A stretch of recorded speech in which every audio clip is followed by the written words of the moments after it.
this is not a story about nations. It is a story about a family. It is a story of how a feud between cousins, a bitter rivalry over money, power, and pride, accidentally forged the modern world. This is the story of the 100 Years' War. In the year 1328, the Kingdom of France was the superpower of the Christian world. It was the richest, the most populous, and the cultural center of Europe.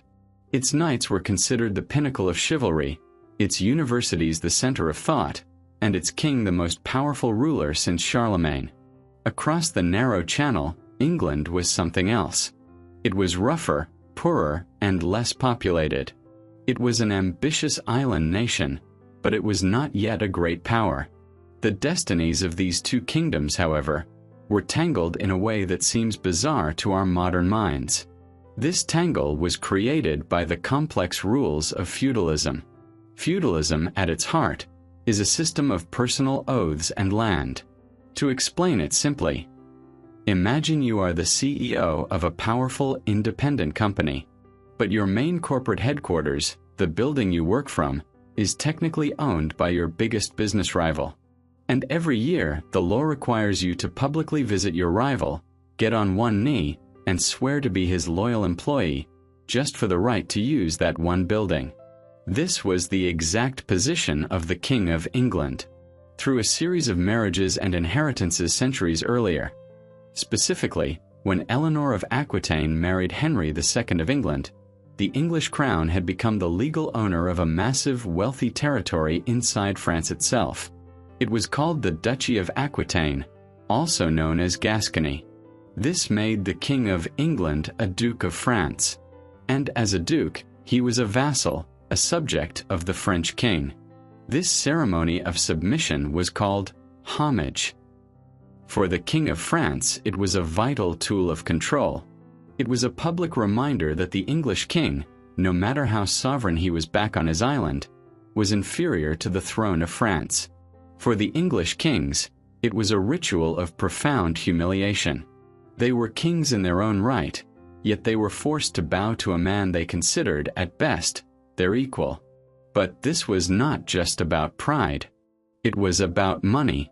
Aquitaine, with its capital at Bordeaux, was the source of the world's most prized wine. The claret wine trade was the medieval equivalent of the oil industry. It funded the English treasury. The French kings knew this, and they constantly interfered in the region, encouraging local Gascon lords to appeal to the French king over the head of their English duke. Every interference, every legal challenge, was a threat to England's economy. This wasn't the only source of friction. To the north lay Flanders, roughly modern-day Belgium. The Count of Flanders was, like the English king, a vassal of France. But Flanders had its own agenda. Its cities, Bruges, Ghent, Ypres, were the industrial factories of the Middle Ages. They wove the finest cloth in the world, and they were entirely dependent on one raw material: English wool. England supplied the wool, Flanders made the cloth, and the French king demanded the taxes. This created an explosive economic triangle. If the English king ever wanted to pressure the French king, he could simply impose an embargo on wool exports.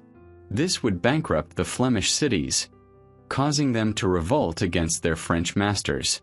And to make matters worse for England, France had a powerful alliance with Scotland, the Auld Alliance. Anytime England tried to assert its power, France would encourage the Scots to invade from the north. England was trapped in a strategic vice. This was the state of the world in the early 14th century. It was a bonfire waiting for a spark. The English were tired of being humiliated over Aquitaine. The French were tired of having a rival king owning a massive piece of their kingdom. For decades, this unstable system had held. Kings argued, they postured, they occasionally fought small border wars, and then they signed fragile treaties. But in 1328, the spark finally landed. It did not come from the vineyards of Bordeaux or the factories of Flanders. It came from a royal bedroom in Paris. The great French dynasty, the House of Capet, which had ruled in an unbroken line for over 300 years, suddenly failed. The French king, Charles IV, died without a son. For the first time in centuries, the throne of France was empty, and the man with the closest blood claim to that empty throne was none other than the young King of England himself. But the French nobility faced a choice that would define their future. The English claimant was Edward III. His claim was strong, perhaps the strongest, coming directly through his mother, Isabella, who was the daughter of the late great French King Philip the Fair. But the assembly of French barons and lawyers, the men who would decide the fate of the crown, recoiled at the idea. Handing the throne of France to the King of England was not a succession. It was a surrender. It was national suicide. And so they turned to another man, a true Frenchman. His name was Philip of Valois. Philip's claim was more distant. His father had been the brother of the previous king, Philip the Fair, making him the cousin of the last three kings. The French nobility saw in him a perfect candidate. He was French, he was a respected member of the royal house, and most importantly, he was not the King of England. To justify this political move, they reached into the archives and resurrected an obscure ancient tribal law of the Salian Franks. They called it the Salic Law. This law, which originally had nothing to do with royal succession, was reinterpreted to mean that the crown of France could not be passed through a woman. A woman, they argued, could not give a right that she herself did not possess. This legal fiction neatly disinherited Edward III and placed the crown squarely on the head of Philip of Valois, who was crowned King Philip VI. The man who now led the superpower of Europe was, in every way, a man of the past. Philip VI was the living embodiment of the chivalric ideal. His father was the famous Charles of Valois, a man known as the son of a king, brother of a king, uncle of three kings, but never a king himself. Philip inherited that same driving ambition, but his was expressed through a deep, almost fanatical devotion to the codes of knighthood. Philip was in his mid-30s when he took the throne. He was tall, dark-haired, and impressive in armor. He loved tournaments, jousting, and the grand theater of the feast. He saw kingship not as a job of administration, but as a performance of glory. To him, war was a personal contest of honor, a grand tournament where God judged the righteous. He was brave, personally courageous, and utterly predictable. He was, in short, a magnificent knight. But he was a mediocre king and a terrible strategist. His worldview was rigid. He believed, as all his ancestors had, that the strength of France lay in its thousands of armored noblemen on horseback. The idea that a battle could be won by commoners, by peasants with bows or foot soldiers with spears, was not just wrong to him. It was offensive. It was a violation of the proper, God-given order of the world. War was the sacred business of the aristocracy. His court reflected this. He surrounded himself with a closed circle of great nobles who thought exactly as he did. They were arrogant, dismissive of common-born advisors, and supremely confident. When Philip received news that the Flemings, the common-born weavers and merchants of Flanders, had revolted against their count, Philip's response was not political negotiation. It was brutal, knightly vengeance. He led the army of France north, and at the Battle of Cassel in 1328, the French knights slaughtered the Flemish militia. This victory cemented Philip's self-image. It proved to him that a mass of charging noblemen was, and always would be, the ultimate weapon.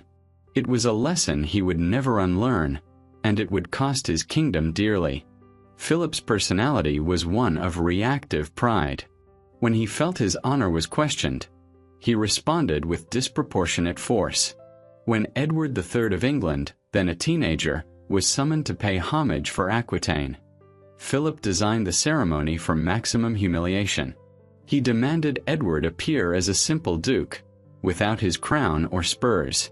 The young Edward complied, but the insult planted a seed of personal hatred. Later, when Edward offered to settle their entire dispute by single combat, Philip refused. Not because he was a coward. He was not, but because, in his mind, a great king of France could not lower himself to duel a mere Duke of Aquitaine. His arrogance and his rigid adherence to protocol made diplomacy impossible. He saw every challenge as a personal insult, and his only answer was overwhelming conventional force. This was the man who would face the coming storm. He was a king built for a world that was rapidly vanishing. He was preparing to fight a glorious medieval war of honor, unaware that his opponents were about to unleash a pragmatic, brutal, and modern war of revolution. Philip VI was the last true Knight King of France, and he was about to lead the flower of French chivalry into its grave. Across the Channel, the man Philip had just insulted was his polar opposite. If Philip was a man of the past, Edward III was a man of the future. He was only 16 years old when Philip took the French throne, but his youth was deceptive. He had lived a lifetime of violence and intrigue before he was even old enough to grow a beard. Edward's childhood was not one of chivalric tales and loving parents. It was a Shakespearean tragedy. His father, King Edward II, was one of the most incompetent kings in English history. He was disastrous in battle, famously losing to the Scots at Bannockburn, and he infuriated his nobles by promoting his male lovers to the highest offices. Edward's mother, Isabella of France, the very woman whose bloodline gave Edward his claim, was humiliated and sidelined. So she took matters into her own hands. She fled to her homeland in France, raised an army with her lover, Roger Mortimer, and invaded her own husband's kingdom. The young Edward, a boy of 14, was with them. He watched as his mother and her lover deposed his father. He then lived with the knowledge that his father was imprisoned and almost certainly brutally murdered in a dungeon at Berkeley Castle. For 3 years, Edward was a king in name only. His mother and Mortimer ruled England as regents, effectively their own personal kingdom. This was the environment that forged Edward III. He was not raised on ideals. He was raised on survival. He learned that power was not given, it was taken. He learned to be patient, to hide his intentions, and to act with devastating speed when the moment was right. At the age of 17, he proved he was his mother's son. In a daring midnight coup, he and a small band of loyal friends infiltrated Nottingham Castle through a secret tunnel, seized Roger Mortimer in front of the Queen, and had him tried and executed for treason. Edward spared his mother but placed her under comfortable house arrest. At 17, he had reclaimed his own throne. Now, as the true King of England, Edward was charismatic, energetic, and a brilliant performer. But unlike Philip, his performance was not for his own ego. It was for a purpose. He understood marketing in a way no other medieval king did. He knew that to lead a poorer nation against a richer one, he needed more than feudal loyalty. He needed to inspire devotion. He needed to build a brand. His brand was chivalry, but it was a new, invigorated English chivalry. He looked back to the legends of King Arthur and the Knights of the Round Table. He began holding massive, elaborate tournaments, not just as sport, but as recruitment drives. He wanted to find the best, toughest, and most ambitious knights in Europe and bind them to him. In 1348, he formalized this idea by creating one of the most famous institutions in the world, the most noble order of the Garter. This wasn't just a club. It was a stroke of genius. The order was limited to himself and 24 companion knights. They were not chosen just for their high birth. They were chosen for their skill, their loyalty, and their proven courage on the battlefield. A commoner knight who fought well could be elevated to the same rank as a great earl. By doing this, Edward broke the old feudal mold. He created a brotherhood, a military elite bound by a personal oath to him and to each other. They were his team, his special forces. While Philip VI led an army of nobles who barely tolerated each other, Edward III led a band of brothers who would die for him. And beneath this glittering surface of chivalry was a core of pure pragmatism. Edward was the first king to truly weaponize the English commoner. He understood the power of the longbow. He didn't just tolerate archers. He promoted them. He passed laws requiring all able-bodied men to practice archery every Sunday. He knew that 1,000 peasants trained to fire 10 arrows a minute were more valuable than 100 arrogant knights. This was the man Philip of Valois had insulted. Edward was not just a king. He was a CEO, a marketing director, and a general. When Philip used the Salic law to deny him the throne, Edward was furious. He genuinely believed the crown was his by right of blood. But he was also smart enough to see the claim for what it was: the ultimate justification. It transformed a petty feudal squabble over the wine trade into a righteous war for the greatest prize in Christendom. In the first few years after Philip's coronation in 1328, the crisis simmered. Edward III, despite his fury, was a pragmatist. He was still a teenager, barely in control of his own kingdom, and he had a much more immediate problem to his north: Scotland. He couldn't afford a two-front war. So, in 1329, he swallowed his pride, sailed to France, and performed that humiliating homage to Philip VI for his lands in Aquitaine. He knelt before the man he considered a usurper, but he did it as a king, not a duke, a small act of defiance that infuriated Philip. For a few years, a fragile peace held. But Philip of Valois was not a man to leave things alone. He was fundamentally insecure in his new title. He knew his claim was weaker than Edward's, and the only way to prove his legitimacy was to act like a powerful king. And to him, that meant asserting his authority over his most powerful and arrogant vassal, the King of England. He began a campaign of harassment in Aquitaine. He used his royal courts in Paris to overturn legal judgments made by Edward's officials. He encouraged Gascon nobles to rebel. He was, in modern terms, micromanaging Edward's territory, daring him to react. Edward sent ambassadors, he protested. But Philip held all the cards. The breaking point came not from Aquitaine, but from Scotland. In 1336, Edward was winning his war against the Scots. Their fugitive king, David II, fled his kingdom, and Philip VI offered him refuge. He welcomed the King of Scots to the French court, treating him as a royal guest and promising him aid. For Edward, this was the ultimate betrayal. It was a declaration of support for his mortal enemy. It was the act of a foe, not a liege lord. But Philip wasn't finished. In 1337, he made his final fatal move. He summoned Edward to Paris to answer charges of disloyalty. When Edward refused, Philip VI held a great council.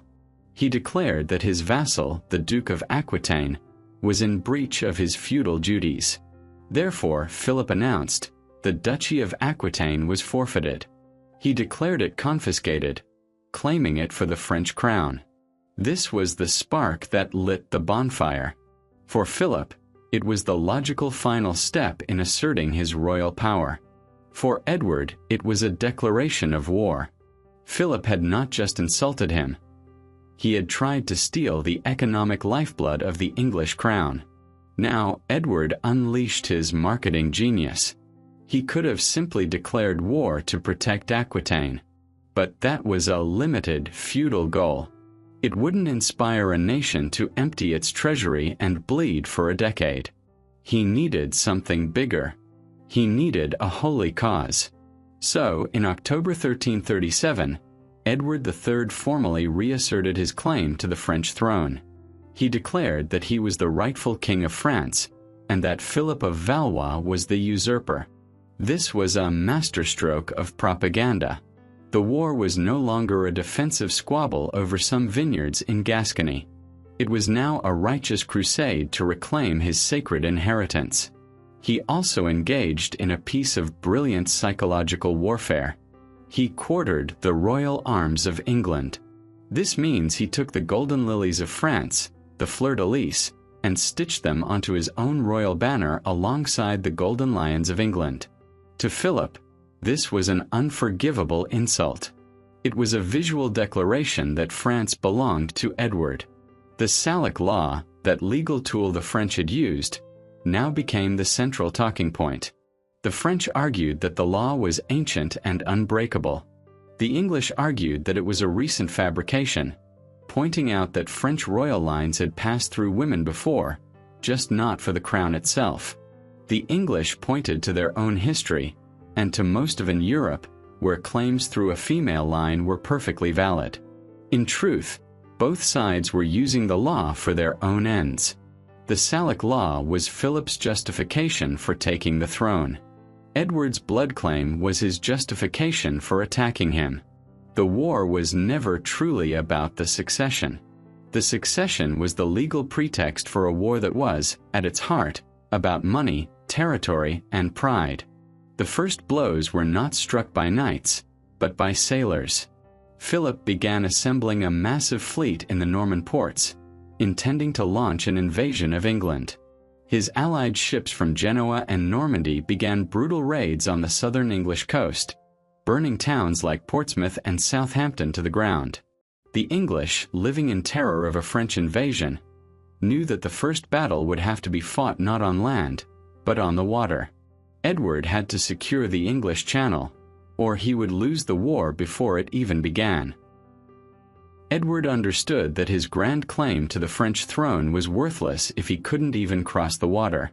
The French raids on his coast were crippling morale and, more importantly, threatening his vital trade with Flanders. It was in Flanders that Edward made his first move. He used his ultimate economic weapon. He imposed a wool embargo. The Flemish cities, starved of the raw material for their looms, descended into chaos and rioted against their pro-French count. A pro-English merchant, Jacob van Artevelde, effectively seized control of Flanders and invited Edward over, recognizing him as the true king of France. This gave Edward a crucial base of operations on the continent. But he still had to get there. Philip VI, anticipating this, had assembled his entire invasion fleet in one harbor, the port of Sluis on the coast of Flanders. It was a massive armada of over 200 ships, including massive great ships and experienced Genoese mercenary galleys. Their orders were simple: intercept and destroy any English fleet that dared to sail. In June 1340, Edward III assembled his own fleet. It was smaller, perhaps 150 ships, and consisted mostly of converted merchant vessels called cogs, which were slow and clumsy. His advisors and admirals told him that attacking the French fleet while it was anchored in a defensive position was suicide. They begged him not to go. Edward, in a display of the personal iron-willed courage that would define his reign, overruled them all. He knew this was not a battle he could afford to avoid. It was all or nothing. He boarded his flagship, the cog Thomas, and gave the order to sail. He would command the battle himself. On the 23rd of June, the English fleet arrived at the mouth of the Sluis estuary. The sight that greeted them was terrifying. The French fleet was chained together in 3 long lines, stretching across the harbor like a wooden fortress. They had transformed their ships into floating battle platforms, packed with men-at-arms and thousands of Genoese crossbowmen, considered the best professional infantry in the world. The French commander, believing his position to be impregnable, made a fatal error. By chaining his ships together, he had given up his greatest advantage: mobility. He had turned his navy into a fixed-land target. Edward, a brilliant natural tactician, saw this instantly. This would not be a naval battle of ramming and maneuver. It would be a land battle fought on floating platforms. And on land, Edward had a secret weapon. He waited overnight.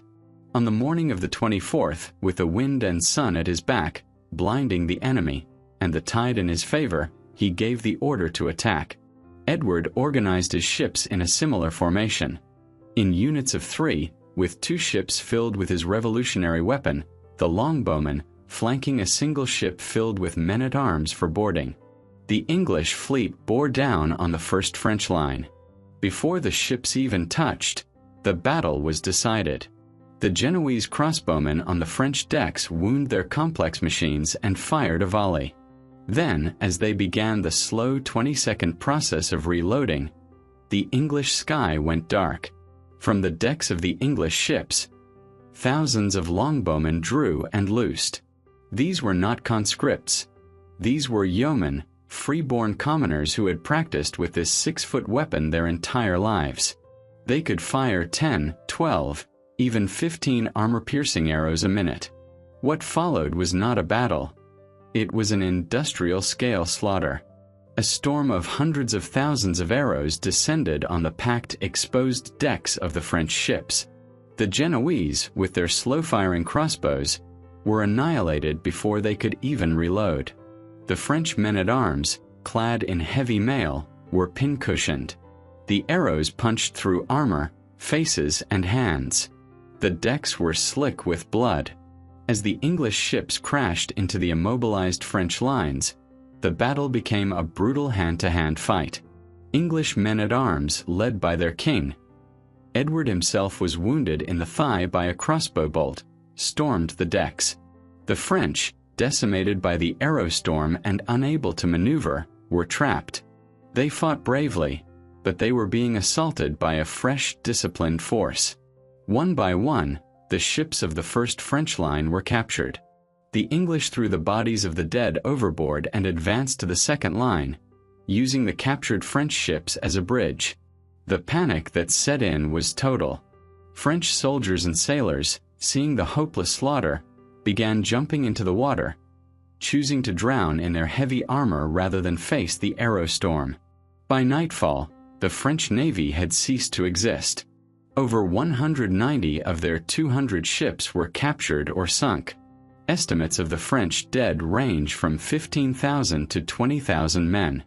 It was one of the most lopsided and decisive naval victories in history. The English, by contrast, had lost only 2 ships and a few hundred men. The victory at Sluis was total. In a single afternoon, Edward III had destroyed France's naval power for a generation. The threat of a French invasion of England was gone. The English Channel now belonged to Edward. He could now transport his armies to France whenever and wherever he pleased. The war, however, immediately bogged down. Edward's campaign in Flanders failed. His allies were expensive and unreliable. A long truce was signed. For the next 6 years, the war was cold. But Edward was not idle. He was planning his next move, his great gamble. He was preparing to show Philip VI what his new English war machine, the longbowmen and the dismounted knights, could do on land. And he was preparing a commander to lead them. His eldest son, a 16-year-old boy who would become a legend. The victory at Sluis in 1340 bought Edward the third time. The next 6 years were defined by fragile truces and Cold War. But Edward was not idle. He was pouring his resources into his ultimate weapon, the longbow. And he was meticulously training the man who would become the symbol of English chivalry. His eldest son, Edward of Woodstock. We know this man as the Black Prince. It's a name that conjures images of a dark, terrifying warrior. But this name was not used while he was alive. It was a title given by chroniclers centuries later, perhaps in reference to his black armor, or his jousting shield, or perhaps in reference to the brutal reputation he would earn on the fields of France. From birth, the young Edward was groomed for a single purpose: war. While his father, Edward III, was the brilliant CEO and political marketer, the prince was raised to be the perfect field commander. He was the living embodiment of his father's new Order of the Garter. He was strong, pious, a peerless juster, and possessed a cold, professional ruthlessness. In July 1346, Edward III decided the time was right. He launched his great invasion. Philip VI, expecting the attack to come in Aquitaine, had stationed his main army in the south. But Edward, in a brilliant strategic diversion, landed his army of 15,000 men in Normandy, the heartland of northern France. His army immediately began the tactic that would define this phase of the war: the chevauchée. The term translates as horse charge, but in practice, it was economic terrorism. Edward's army did not try to capture and hold cities. Instead, they fanned out across the countryside in a wave of destruction. They burned villages, slaughtered livestock, and set fire to the vast golden fields of wheat just before the harvest. The goals were twofold. First, it was immensely profitable, enriching his soldiers with plunder. Second, and more importantly, it was psychological warfare. It was a brutal message to the French people. Your king, Philip VI, the man who taxes you to pay for his glorious knights, cannot protect you. Philip was enraged. This was a personal humiliation. He gathered one of the largest armies France had ever seen, perhaps 30 or 40,000 men, and began to march north, vowing to trap and annihilate the English invaders. Edward's chevauchée had been a success, but it had also been a trap. His army was now deep in enemy territory, slowed by its wagons of plunder, and cut off from the sea. A French army 3 times its size was closing in fast. The English campaign turned from a raid into a desperate race for survival. Edward fled north, trying to reach the safety of Flanders. He was blocked by the wide, unfordable River Somme. The bridges were all destroyed, and Philip's army was now just a day's march behind him. In a moment of desperation, a local prisoner told Edward of a secret low-tide crossing called Blanchetaque. Edward's army stormed the crossing, fighting off a French force defending it, and made it to the other side just as Philip's main army arrived, snarling in frustration as the tide rose, cutting them off. Edward had escaped, but he knew he could not run forever. His men were exhausted. On the 26th of August, 1346, near the small village of Crécy, Edward III stopped running. He turned and he prepared his trap. He chose his ground with a general's eye, a gentle grassy slope between 2 patches of woods. He then gave a revolutionary order. He commanded his thousands of knights and men-at-arms, the English nobility, to get off their horses. This was unthinkable to the French. A knight's power was his horse. But Edward knew a charging horse was a target. A dismounted knight, fighting on foot, was a living fortress of steel. He arrayed his men in 3 battles, or divisions, creating a solid wall of spears and shields. But the true genius was in his placement of the longbowmen. He positioned thousands of them on his flanks, in V-shaped harrow formations that stuck out from his main line. This meant they could not only shoot forward but could also fire into the sides of any enemy force that attacked his center. This was called enfilading fire, and it was the key to a killing zone. Finally, he had his men dig thousands of small pits, called caltrops, in the ground to break the legs of the charging French horses. When Philip's massive army arrived in the afternoon, they were a disorganized, angry mob. The French nobles were frantic, jostling each other for the honor of striking the first blow. Philip, seeing the small English force waiting patiently on the hill, could not control his men's arrogance. He ordered an immediate attack, despite the exhaustion of his troops and the fading light. He sent his mercenaries forward first, thousands of Genoese crossbowmen.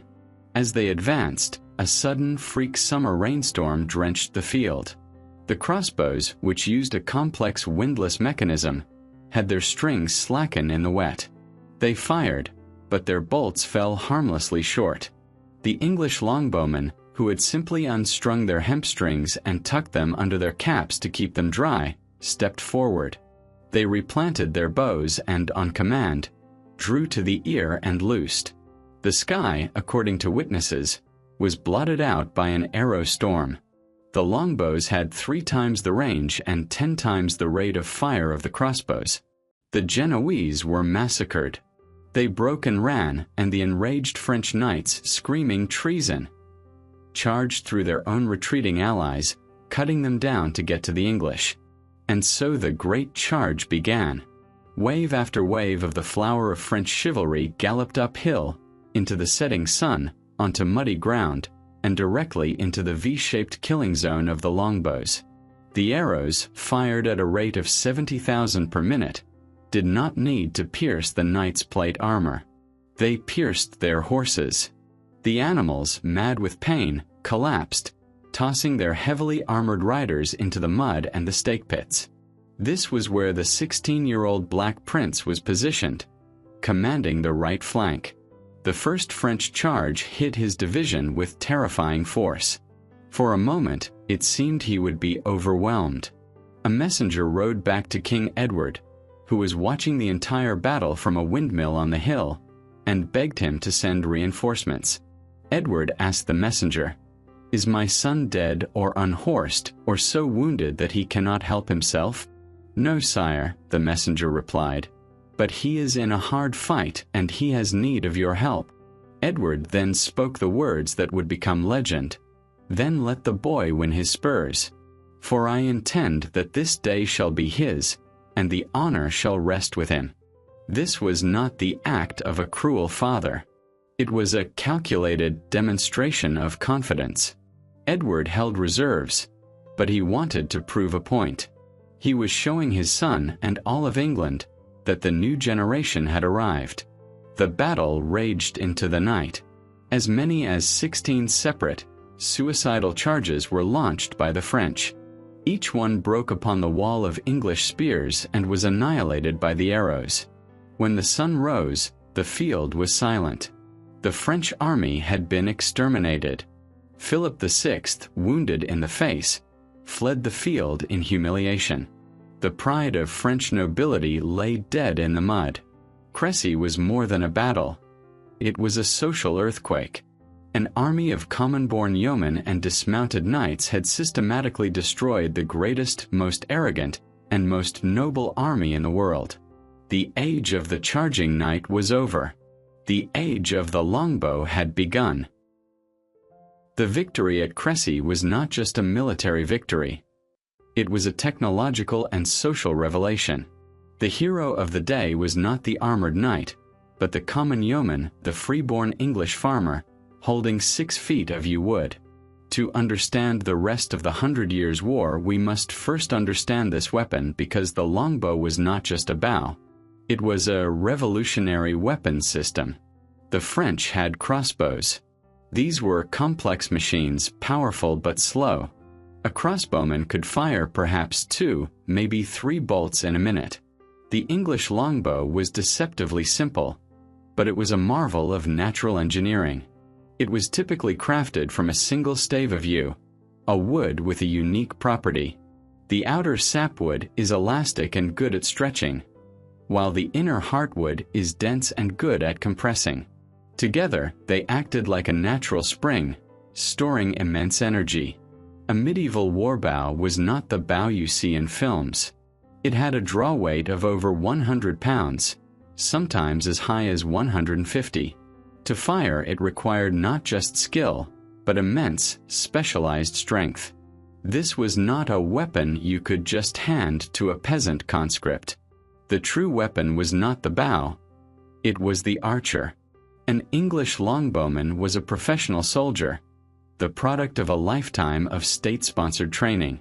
We know this from archaeology. Skeletons of archers, recovered from shipwrecks like the Mary Rose, show significant physical deformities. Their left arms are massively oversized from holding the bow's tension. Their spines are twisted. Their first 2 fingers on their right hand are enlarged. These were men whose very bodies had been warped by their profession. This is why the French could not simply copy the longbow. A French lord could buy a crossbow and hand it to a mercenary. He could not, however, manufacture a 20-year-old yeoman who had spent every Sunday of his life practicing archery, as required by English law. Edward III's grandfather, Edward I, had begun this process. He was the first to realize that a disciplined mass of commoners could defeat a feudal mob. Edward III perfected it. He passed laws banning other sports on feast days. While the French nobles practiced jousting, the English peasants practiced archery. In battle, the longbow was not used as a sniper's weapon. It was used for mass effect.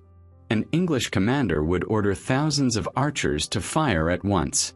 They were trained to aim not at a man, but at a patch of sky. This would send tens of thousands of arrows arcing up into the air, creating what contemporaries called an arrow storm that fell on the enemy line like a lethal hail. The sound of the storm was said to be a terrifying, deafening hum. And these were not simple arrows. For use against armored knights, they used an arrow tip called a bodkin. It was a long, narrow, hardened steel spike designed for one purpose: to punch through chainmail or find the gaps in plate armor. The logistical operation behind this was staggering. Each archer carried a sheaf of 24 arrows, but in a battle like Crécy, that supply would be exhausted in 2 minutes. The army was followed by wagons containing hundreds of thousands of spare arrows, and workshops of fletchers and arrowsmiths who worked constantly. But the most revolutionary aspect of the longbow was social. For centuries, the battlefield had been the exclusive domain of the aristocracy.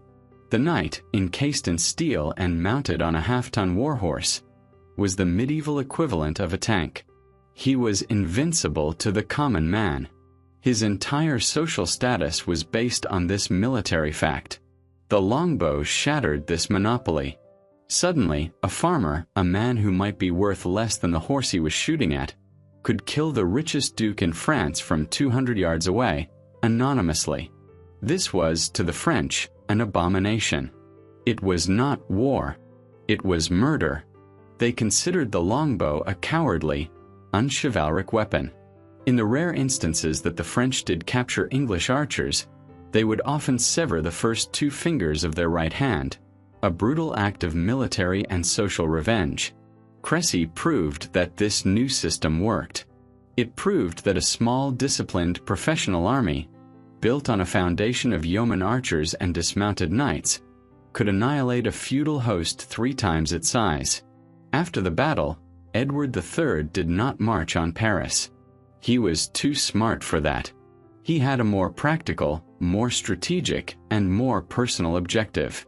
He turned his victorious army north and marched toward the coast, to the one city that represented the gateway to France, the port of Calais.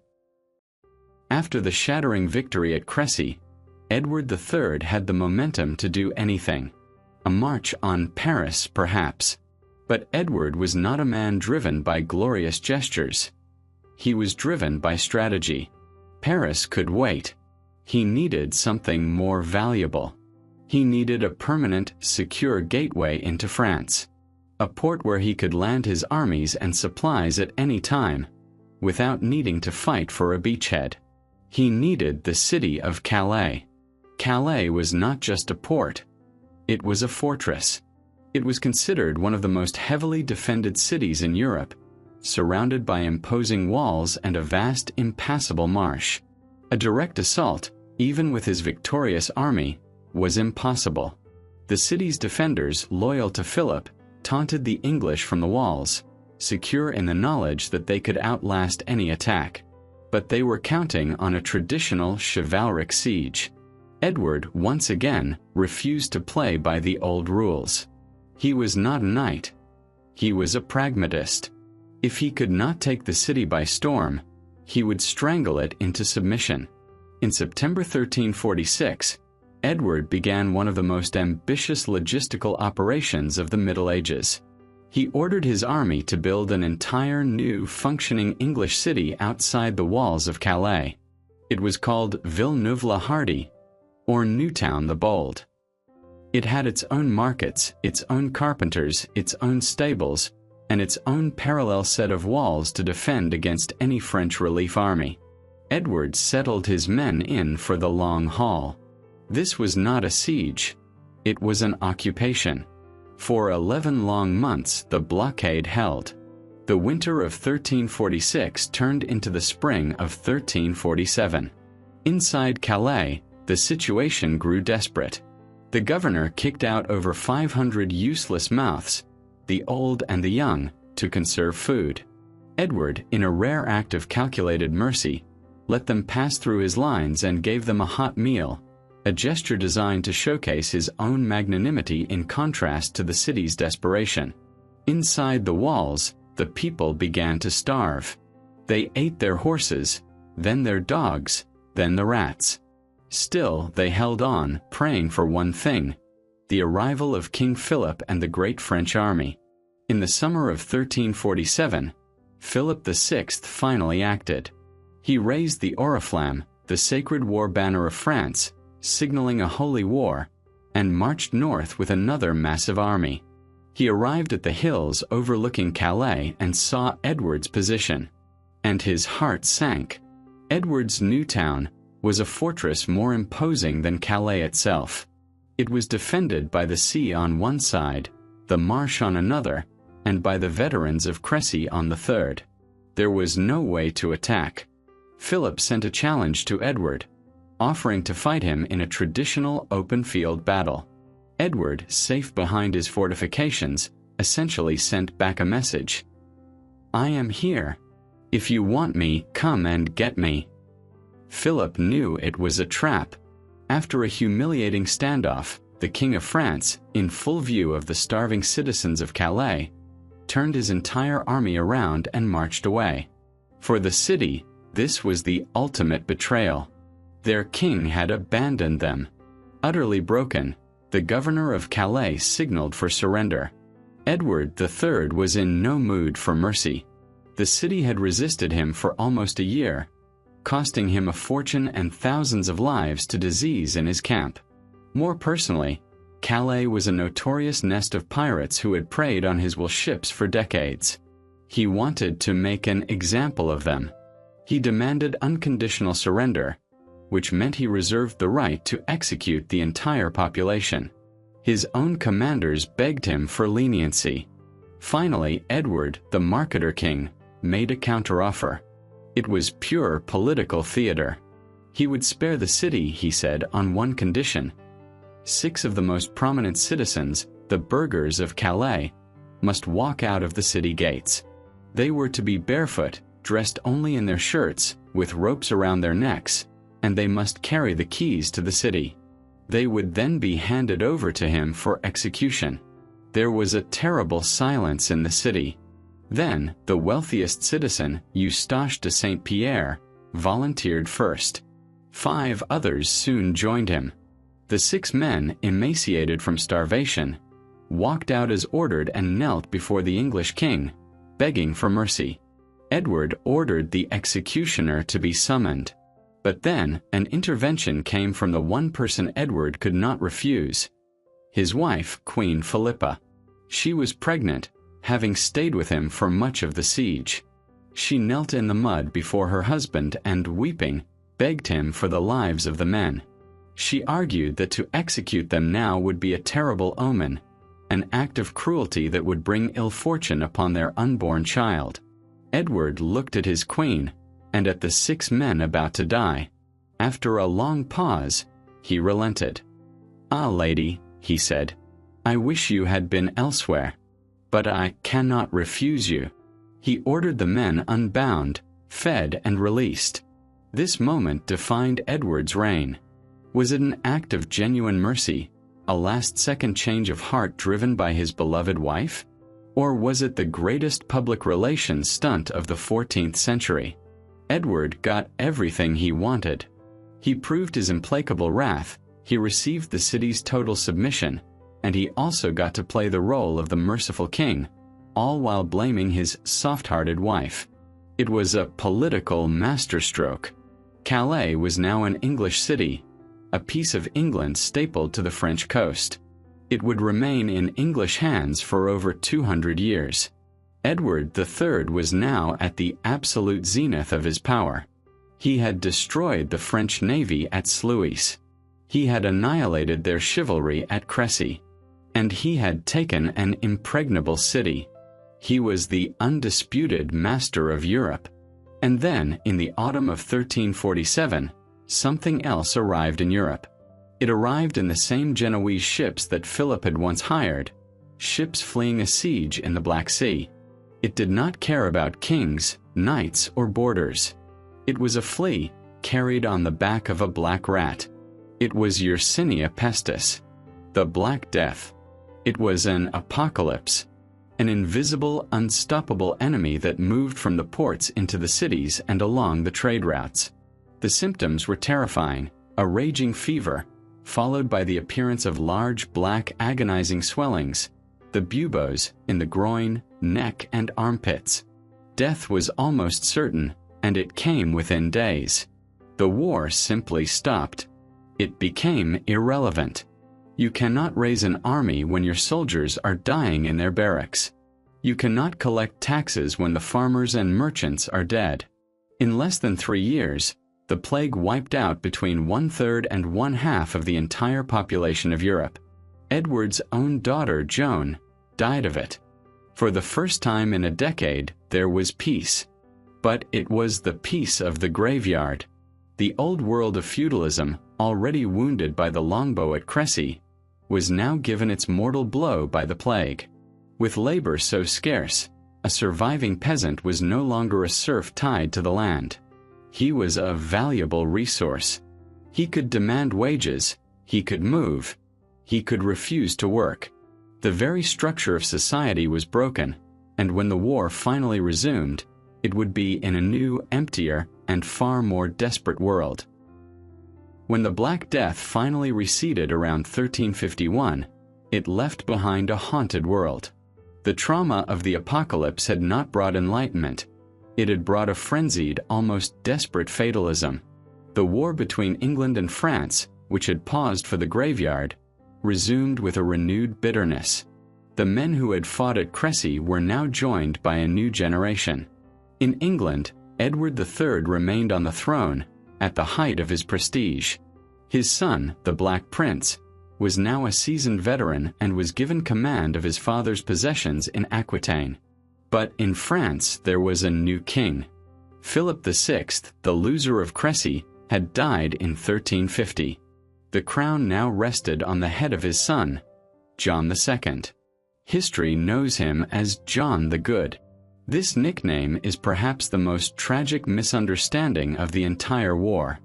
Le Bon, in 14th century French, did not mean good in the sense of kind or virtuous. It meant good in the sense of gallant, brave, or a good sport.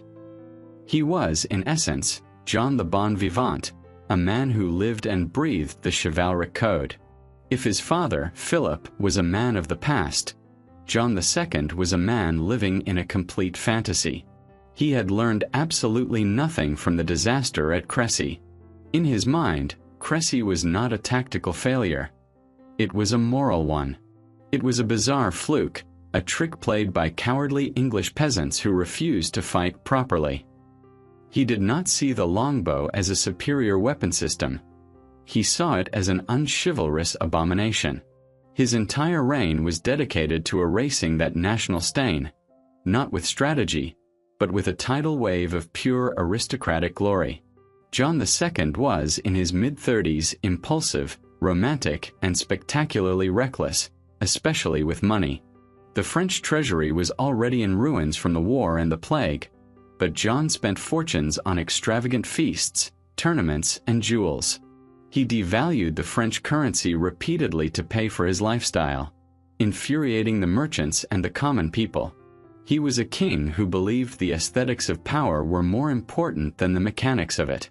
His greatest obsession was rivaling Edward III. When he saw the prestige Edward had gained from his Order of the Garter, John decided he had to create one of his own, but bigger and better. In 1351, he founded the Order of the Star. This was not just a club. It was the physical manifestation of John's fatal fantasy. The Order of the Garter was a pragmatic tool for binding skilled commanders to the king. The Order of the Star was a chivalric suicide pact. The Knights of the Star, limited to 500 of France's greatest nobles, were sworn into an organization of almost insane rules. They were paid lavishly, wore magnificent robes, and held court at a grand palace outside Paris. But in exchange, they had to swear a series of oaths. The most famous and fatal of these oaths was that no knight of the Order of the Star would ever, under any circumstances, retreat or surrender in battle. They were to fight to the last man, winning either glory or the grave. John had, in his quest for honor, created a military organization that made tactical withdrawal, the most basic tool of a general, an act of treason. He had built a magnificent 500-man cult of death, and he was eager to unleash it. This was the man now facing Edward III and the Black Prince. He was a man who saw compromise as weakness and strategy as cowardice. The war reignited, but the English tactics had evolved. They were perfected by the Black Prince, now operating out of Bordeaux in Aquitaine. In 1355, the prince launched one of the most devastating chevauchées of the entire war. He led his army of Anglo-Gascon soldiers on a 1,000-mile ride of terror, not north but south. He ripped through the Languedoc, the rich, untouched heart of southern France. He burned the suburbs of major cities like Carcassonne and Narbonne, destroying the economic engine of the region. The raid was a horrifying success. The Black Prince returned to Bordeaux with a train of wagons groaning with plunder, having crippled the French economy and suffered almost no casualties. Back in Paris, the news of this humiliation drove King John II into a fury. His people had been burned, his kingdom looted, and his royal honor spat upon by a 30-year-old prince. His nobles, especially the young hotheads of his new Order of the Star, were screaming for vengeance. The next year, 1356, the Black Prince decided to try it again. He launched a new chevauchée, this time riding north from Aquitaine, aiming for the Loire Valley. This was the moment John the Good had been waiting for. This was not a time for defense. This was a time for a glorious royal hunt. He assembled a massive army, perhaps 20,000 strong, including the entire roster of his Order of the Star. He rode south with one simple, clear, and unstrategic objective: to find the Black Prince, trap him, and personally destroy him in a magnificent chivalrous battle that would restore the honor of France. The Black Prince, deep in enemy territory, suddenly realized his raid had gone terribly wrong. His small army of perhaps 6,000 or 7,000 men, slowed down by its wagons of loot, looked up to find that a French royal army, 3 times its size and led by an enraged king, had just cut off its line of retreat. The hunter had just become the prey. The prince was trapped, just as his father had been at Crécy, and the man hunting him was a romantic fool with an army of knights who had sworn an oath that they would rather die than retreat. In September 1356, the Black Prince was trapped. His small army of 7,000 Anglo-Gascons was exhausted, far from home, and facing a French army of at least 20,000, led by an enraged king. The situation seemed hopeless. King John would have charged to a glorious death. But the Black Prince was a professional. He was a pragmatist. He did not want a battle he could not win. So he did something that shocked the French. He tried to negotiate. He sent envoys to the French camp. His offer was stunning. He offered to return all prisoners. He offered to hand over all plunder. And most incredibly, he offered to swear not to fight France for 7 years. King John II held a council. His advisors begged him to accept. It was a bloodless victory. He would have the prince humiliated and the war effectively won. But John the Good was a romantic, not a politician. He looked at the trapped English army, and he looked at his 500 knights of the Order of the Star who had sworn to die in glory. He saw the ultimate tournament. He sent back his counteroffer. The only acceptable terms were the unconditional, personal surrender of the Black Prince and 100 of his best knights. The Black Prince received the message. He knew what that meant. It was total dishonor. He would be paraded through Paris in chains. His father's cause would be lost. He turned to his men and said, "It is not my intention to surrender. God help us." King John's arrogance had forced a battle that he had already won. The Black Prince chose his ground. He positioned his small army on a slight rise, a field of vineyards, protected by thick hedges and a marsh. It was broken ground, terrible for a cavalry charge. He then repeated the Crécy formula. His knights and men-at-arms dismounted, forming a solid wall of steel. His longbowmen fanned out on the flanks, hidden behind the hedges, ready to create their V-shaped killing zone. But the French believed they had learned the lesson of Crécy. They analyzed that longbows killed their horses. The solution seemed simple. They would attack on foot. King John ordered his entire army, thousands of knights, encased in 60 pounds of polished plate armor, to dismount.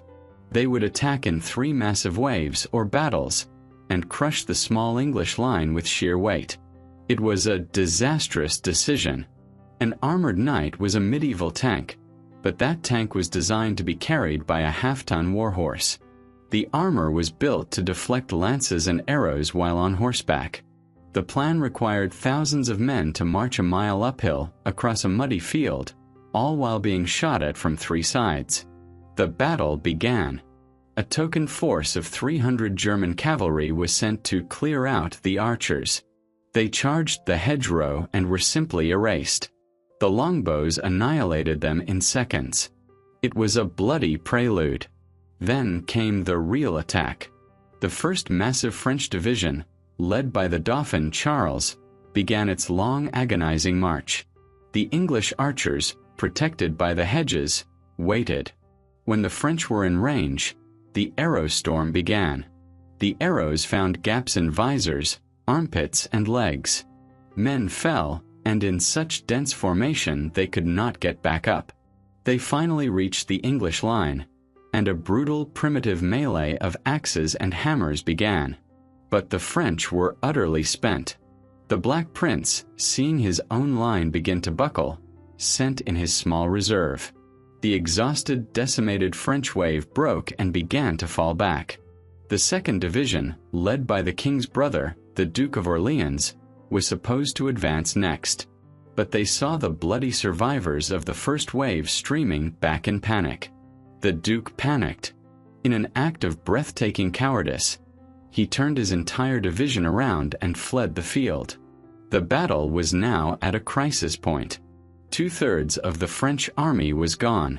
The Black Prince's men were exhausted, and crucially, they were running low on arrows. But King John II was still there. And he was not a coward.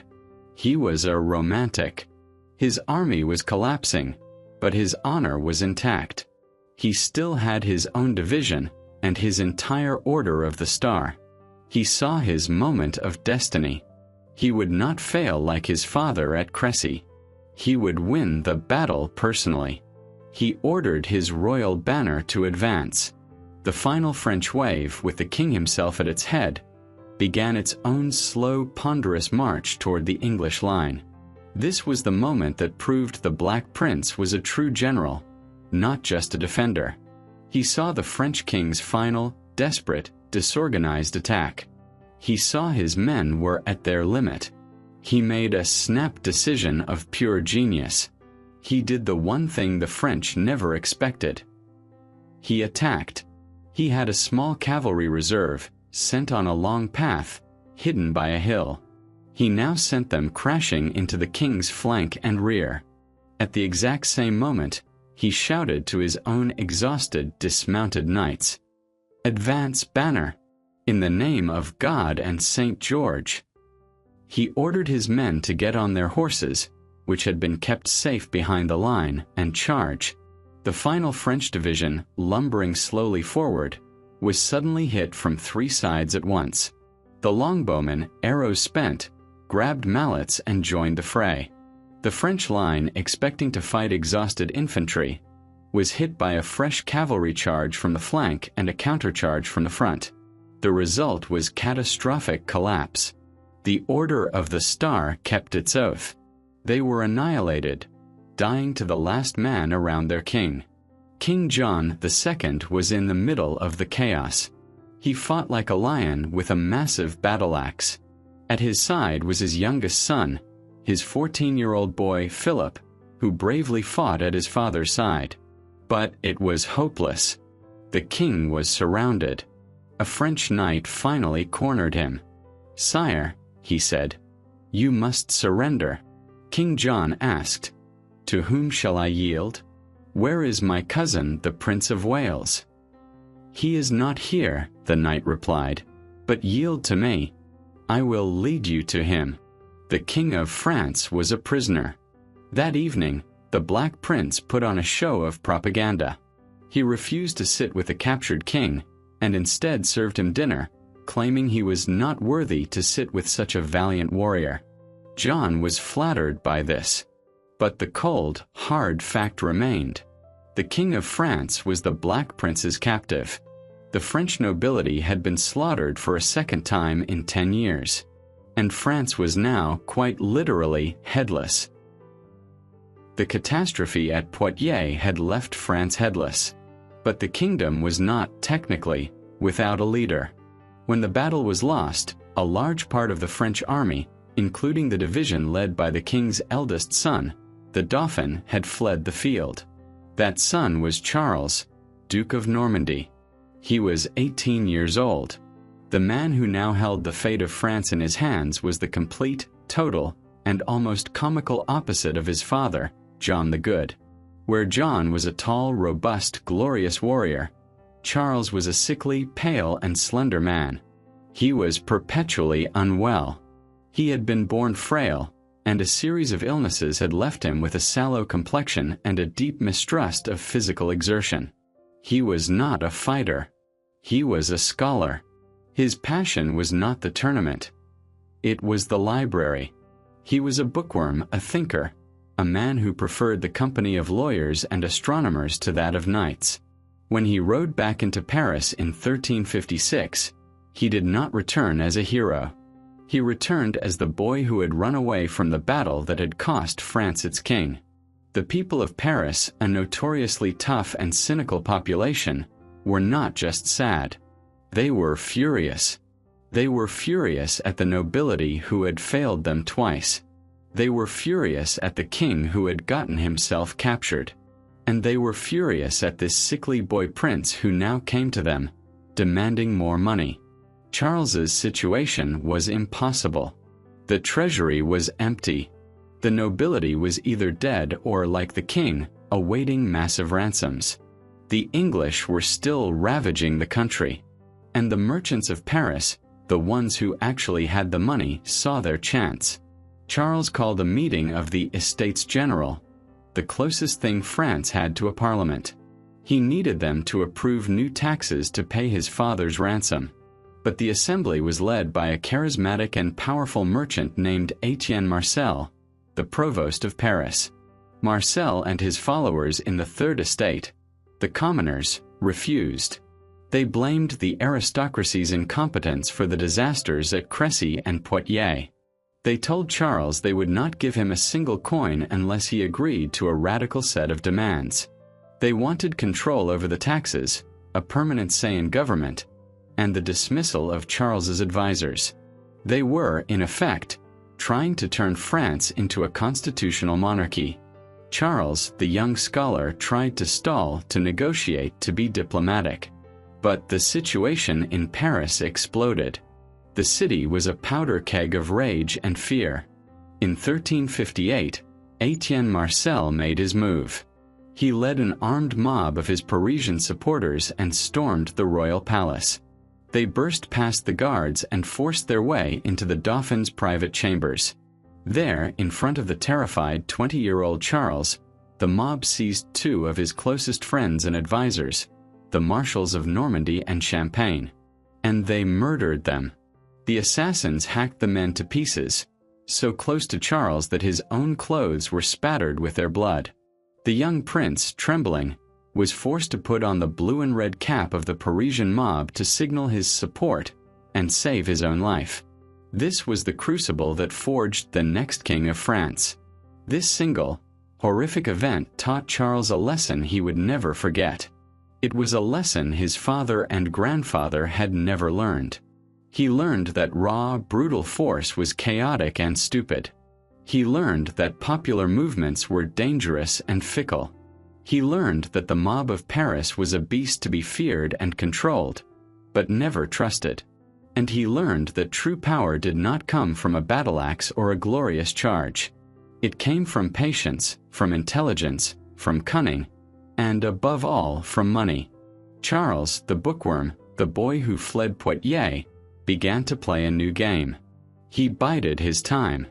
He fled Paris, organized a counterblockade, and waited for the unstable revolution to eat itself. Etienne Marcel's regime collapsed into chaos, and he was eventually assassinated by his own citizens. Charles returned to the city, not as a conqueror, but as the only man left who could restore order. When his father, King John, died in honorable captivity in England, the Dauphin was crowned King Charles V. History would give him the nickname he had earned in that bloody room, Charles the Wise. He was the first modern king of France. He was a desk king, a manager, a spider at the center of a web. He would never again lead an army. He would never wear armor. Instead, he would sit in his vast library, the Hotel St. Paul, and he would rebuild France, piece by piece, not with steel, but with gold, diplomacy, and a revolutionary new strategy. While Charles, the Dauphin, was playing his high-stakes political game against the Paris mob, the rest of France was not just breaking. It was exploding. The kingdom was a body without a head, and the countryside, which had suffered in silence for decades, finally erupted in a blind, suicidal fury. The disaster at Poitiers had been the final humiliation. For a generation, the French peasant, the Jacques, as the nobles mockingly called them, had endured. He had endured the English chevauchés that burned his crops. He had endured the Black Death, which had killed his family. And he had endured the crushing taxes to pay for a war that brought nothing but defeat. But the French nobility's failure at Poitiers was different. It was a fundamental betrayal. The entire feudal system was based on a simple, unwritten contract. The peasant worked the land and paid his dues. The noble, in exchange, provided the one thing the peasant could not provide for himself: protection. The knight's entire social existence, his wealth, his land, his title, was justified by his sacred duty to defend the realm. At Crécy they had failed. At Poitiers, they had failed so catastrophically that their king was now a prisoner. And now, to add the ultimate insult to this profound injury, these same failed nobles, the ones who had been captured after their disastrous, ill-conceived charge, were sending tax collectors back to the villages. They demanded that the starving, unprotected peasants pay even more taxes, this time to ransom the very aristocrats who had abandoned them on the battlefield.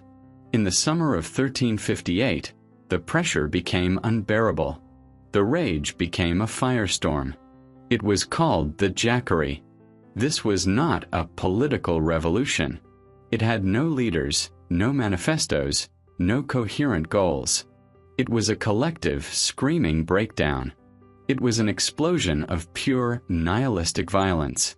Bands of peasants, armed with pitchforks, scythes, and a generational hatred, descended on their local castles. Their rage was not directed at the English. It was directed at their own masters. They forced their way into manor houses, pulled their lords from their beds, and murdered them, sometimes in horrific ways. They burned the archives, the precious documents that listed their debts and their duties. It was the blind fury of a people with nothing left to lose, an attempt to physically erase the system that had failed them. The Jacquerie spread like a plague itself across the north of France. For a few weeks, the social order was inverted. The nobles who survived fled in terror. But this was the one thing that could unite the fractured French aristocracy. The nobles, who had been fighting each other in the Civil War, were united by this existential threat. Even Charles the Bad, a rival to the throne, and the Parisian revolutionary Etienne Marcel briefly joined forces with the aristocracy to crush the one thing they feared more than each other: the common man. The repression was as savage as the uprising, and far more organized. Professional, armored knights hunted the peasant bands. They did not take prisoners. They slaughtered thousands, burning villages that had participated and hanging survivors in mass executions. The Jacquerie was drowned in blood in a matter of weeks. For the young Dauphin, Charles, who was still trying to reclaim his capital, the Jacquerie was a terrifying lesson. It was proof that the entire social order of France was balanced on a knife edge. The kingdom was not just fighting the English. It was fighting itself. France was not just a kingdom. It was a patient bleeding from 1,000 wounds. It was being torn apart by the English, by plague, by rebellious merchants in Paris, by a savage peasant uprising, and by rogue bands of unemployed mercenaries, the free companies, who were now roaming the land, looting and killing at will because there was no king to stop them. This chaos was the inheritance of Charles V. It confirmed his deepest-held belief that chivalry was a sham, that glorious battles were for fools, and that the only thing that could save France from itself was a single, strong, undisputed center of power. It did not need another glorious knight like his father. It needed a doctor, a cold, patient, and methodical one. Charles the Wise, having secured Paris, now signed a humiliating peace treaty with England in 1360, the Treaty of Bretigny. It surrendered vast territories to Edward III. The English celebrated. They thought they had won. But for Charles, it was not a surrender. It was a chess move. He was buying the one thing he needed: time. Time to heal the patient. Time to find a new kind of warrior. Charles V needed a new kind of warrior to fight his new kind of war. And he found him. Not in a glittering tournament, and not among his high-born cousins, but in the muddy, war-torn fields of Brittany. The man was Bertrand du Guesclin. If the Knights of Poitiers were romantic heroes, du Guesclin was the hard-bitten anti-hero. He was the product of a different, dirtier kind of war, the Breton Civil War, a proxy conflict where English and French-backed nobles had been fighting a brutal guerrilla campaign for years. Du Guesclin was minor nobility. He was not a prince. He was a brawler. He was famously, almost comically, ugly. He was described by contemporaries as short, broad, with the dark skin of a peasant and the face of a gargoyle. He was, by all accounts, the ugliest man in Brittany. He was also barely literate, possessed a ferocious temper, and preferred the company of common soldiers to that of lords. In short, he was everything the French aristocracy despised. But he was a military genius. Du Guesclin had not learned warfare from chivalric textbooks. He had learned it by surviving. He was a master of the ambush, the night raid, the feigned retreat, and the dirty trick. He was the first great partisan fighter of the war. He understood, as no French noble did, that battles were not about honor. They were about winning. There is a famous story that encapsulates his philosophy. Early in his career, he was defending a town against a superior English force. The English commander, a chivalrous knight, proposed a truce for a jousting tournament to pass the time. Du Guesclin agreed. But while the English were busy jousting and feasting, Du Guesclin's men were sneaking out of the town and setting fire to the English camp and ships. This was, to the English, a shocking act of dishonor. To Du Guesclin, it was simply victory. Charles the Wise, the ultimate talent scout, saw this low-born, ugly brawler for what he was: the antidote. He was the cure for France's chivalric disease. But before Charles could unleash Du Guesclin on the English, he had to solve a more immediate problem: the free companies. The Treaty of Bretigny in 1360 had brought peace. But for thousands of professional soldiers, English, Gascon, German, and even French mercenaries, peace meant unemployment. These men, known as the écorcheurs or flayers, had no homes to return to. They knew only one trade: violence. They formed their own companies and began to roam France like a plague of locusts, looting towns, holding lords for ransom, and burning entire regions. They were a cancer devouring the kingdom from within. Charles, the desk king, and Du Guesclin, the street fighter, devised a solution of breathtaking cynicism and genius. They knew they couldn't defeat these 30,000 hardened veterans in open battle. That would be another Poitiers. So instead of fighting them, Charles hired them. He put Bertrand du Guesclin in command of this massive new army of thugs. But he did not send them to fight the English. He sent them to Spain. The neighboring kingdom of Castile was in the midst of its own civil war between a pro-English king, Pedro the Cruel, and his illegitimate brother, the pro-French Henry of Trastamara. Du Guesclin's mission was a masterstroke. With a single move, Charles V cleansed his kingdom of the mercenary plague. He exported his biggest problem. And at the same time, he used that problem to go to war with England's ally without breaking his peace treaty with England. Du Guesclin led his army of brigands over the Pyrenees, deposed Pedro the Cruel, and placed the French ally Henry on the Castilian throne. The Black Prince, now ruling Aquitaine, was forced to intervene. He led his own army into Spain, defeated Du Guesclin, and put Pedro back on the throne. But the campaign was a trap. The Black Prince won the battle, but lost the war. The Spanish Sun, the guerrilla tactics, and most of all, the dysentery shattered his army. He returned to Aquitaine victorious, but broke in massive debt, and fatally with the first seeds of the illness that would eventually kill him. Du Guesclin, meanwhile, simply returned to Spain, defeated Pedro again, and secured the Castilian throne for France permanently. He returned to Paris as the hero who had solved the mercenary crisis and won France a powerful new naval ally. Charles the Wise rewarded him with the highest office in the kingdom. He made Bertrand du Guesclin the Constable of France, the supreme commander of all French armies. The French court was scandalized. The highest military post in the land, a post reserved for the greatest princes of the blood, was given to a low-born, ugly, common soldier. The message from the wise king was clear. The age of chivalry was over. The age of professionalism had begun. And now the constable was ready to turn his new army and his new tactics on the English. King Charles the Wise now had his constable, Bertrand du Guesclin. The humiliated Treaty of Bretigny was still in effect. Edward III and the Black Prince were the undisputed masters of Aquitaine. An enlarged territory they now ruled as their own. The English believed they had won. But Charles V was not a warrior. He was a lawyer. And he had been studying the treaty. He was looking for a loophole.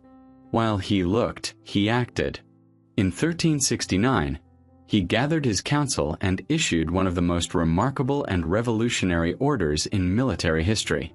He formally forbade his commanders, including Du Guesclin, from ever engaging the English in a major pitched battle.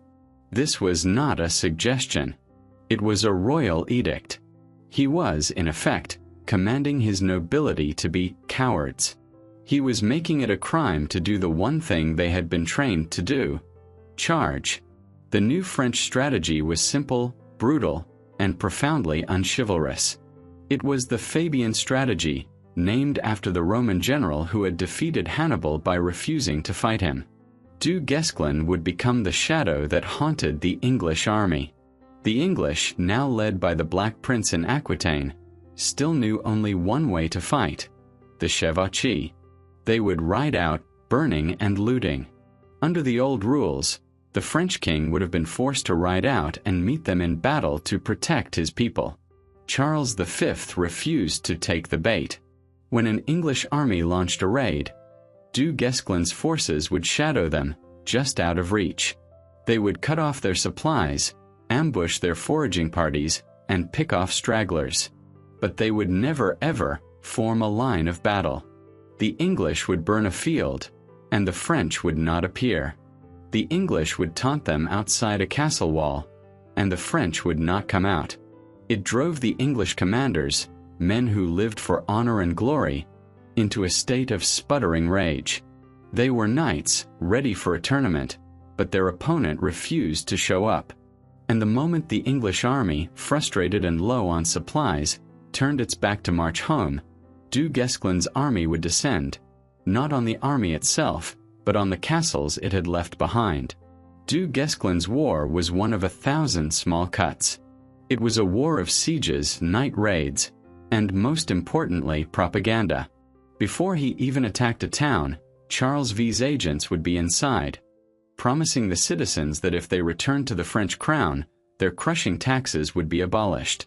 One by one, towns that were English on Monday were French by Friday. The perfect opportunity to break the treaty finally came from the Black Prince himself. The prince was not a good ruler in peacetime. He was a soldier. His lavish court, and especially his disastrous war in Spain, had left him bankrupt. To pay his debts, he did the one thing his father had been smart enough to avoid. He imposed a crushing hearth tax on his new subjects in Aquitaine. The Gascon lords, who had been perfectly happy to be English when it meant lower taxes, were furious. They had been promised freedom by the prince, and now he was treating them worse than the French king had. So they did what they had always done. They appealed to a higher power. They sent a legal complaint to the King of France in Paris, addressing him as their true liege lord. This was the loophole Charles V had been waiting for. The Treaty of Bretigny had supposedly given Edward full sovereignty over Aquitaine, meaning he was no longer a vassal. But Charles, the lawyer king, accepted the appeal. He argued that the treaty had never been fully finalized, and that therefore he was still the rightful High King of Aquitaine. In 1369, Charles V sent a legal summons to the Black Prince as his vassal to come to Paris and answer the charges of his subjects. When the Black Prince received the summons, he was apoplectic with rage. He was the victor of Poitiers, the master of France.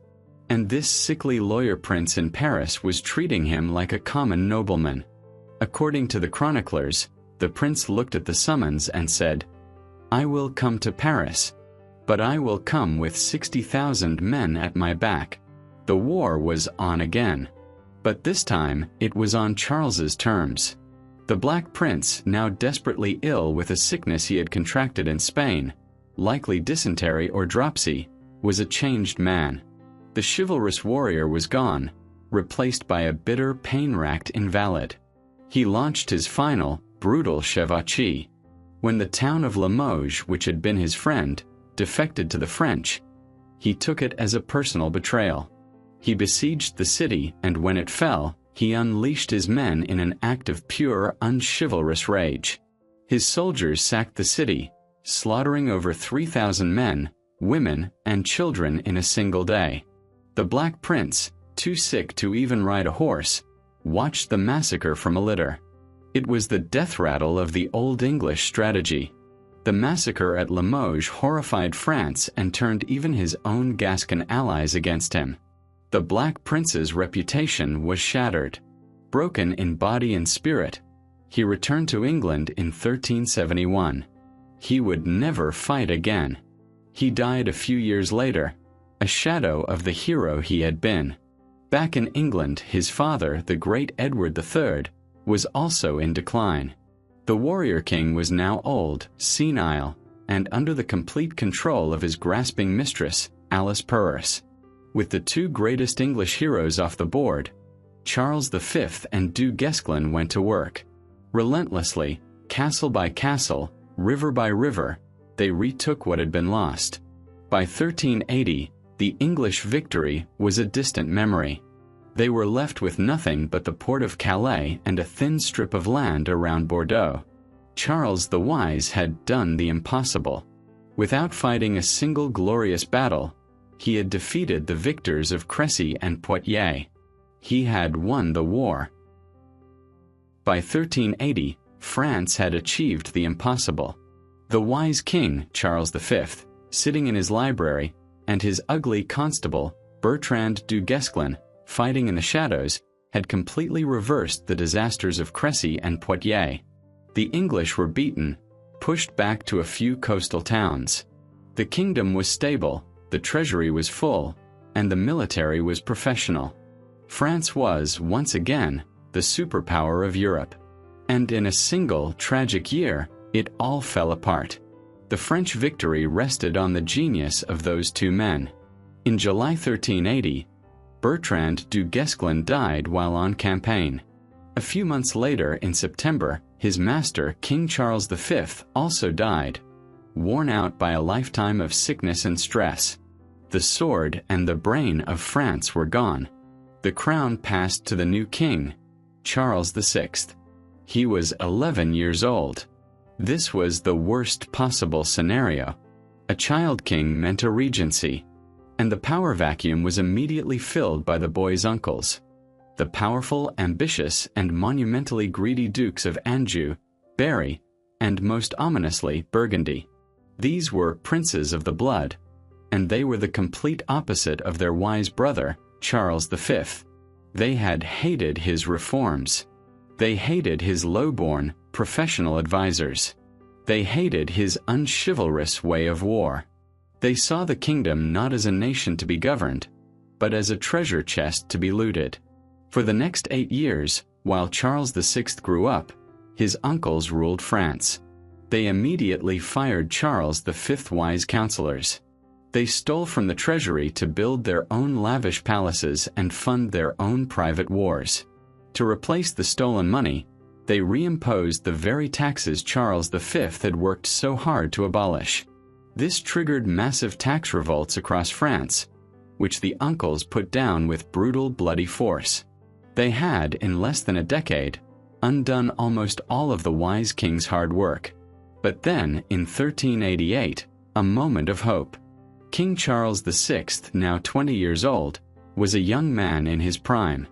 And he was popular. He was called Le Bien-Aimé, the beloved. He was tall, handsome, athletic, and chivalrous. He seemed to be the perfect king. In a sudden, decisive move, he declared himself of age.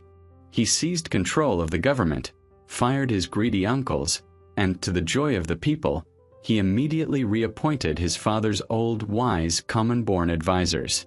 It seemed France was saved. The kingdom breathed a sigh of relief. The beloved king was back on the path of the wise king. But 4 years later, in the suffocating heat of August 1392, the true tragedy struck. The king was leading his army on a campaign into Brittany. The day was oppressively hot. Charles was wearing a heavy black velvet suit and was, according to witnesses, complaining of a fever and a deep, nervous agitation. As his army rode through the forest of Le Mans, a wild-looking leper, dressed in rags, darted from the trees. He grabbed the king's bridle, screaming, "Ride no further, noble king! You are betrayed." The man was pushed away, but his words had planted a seed of paranoia in the king's feverish mind. The procession rode on under the blazing sun. The men were drowsy from the heat. A few minutes later, one of the king's young pages, nodding off from exhaustion, accidentally dropped his steel lance. The lance clattered loudly against the helmet of the soldier in front of him. That sharp, metallic sound was the trigger. In the king's sick mind, the leper's warning and the clash of steel confirmed his fear. He was being ambushed. He was betrayed. He screamed, "Treason! They are delivering me to the enemy." He drew his sword, and in a psychotic rage, he spurred his horse and charged. But he did not charge an enemy. He charged his own men. He cut down the page who had dropped the lance. He then wheeled his horse and charged his own brother, Louis of Orleans, who barely escaped. The king was a magnificent warrior, and he was now a cornered, paranoid animal. His knights, horrified, did not dare to strike back. They fled from him. For almost an hour, the King of France, screaming and insane, rampaged through the forest, cutting down any of his own men who came near him.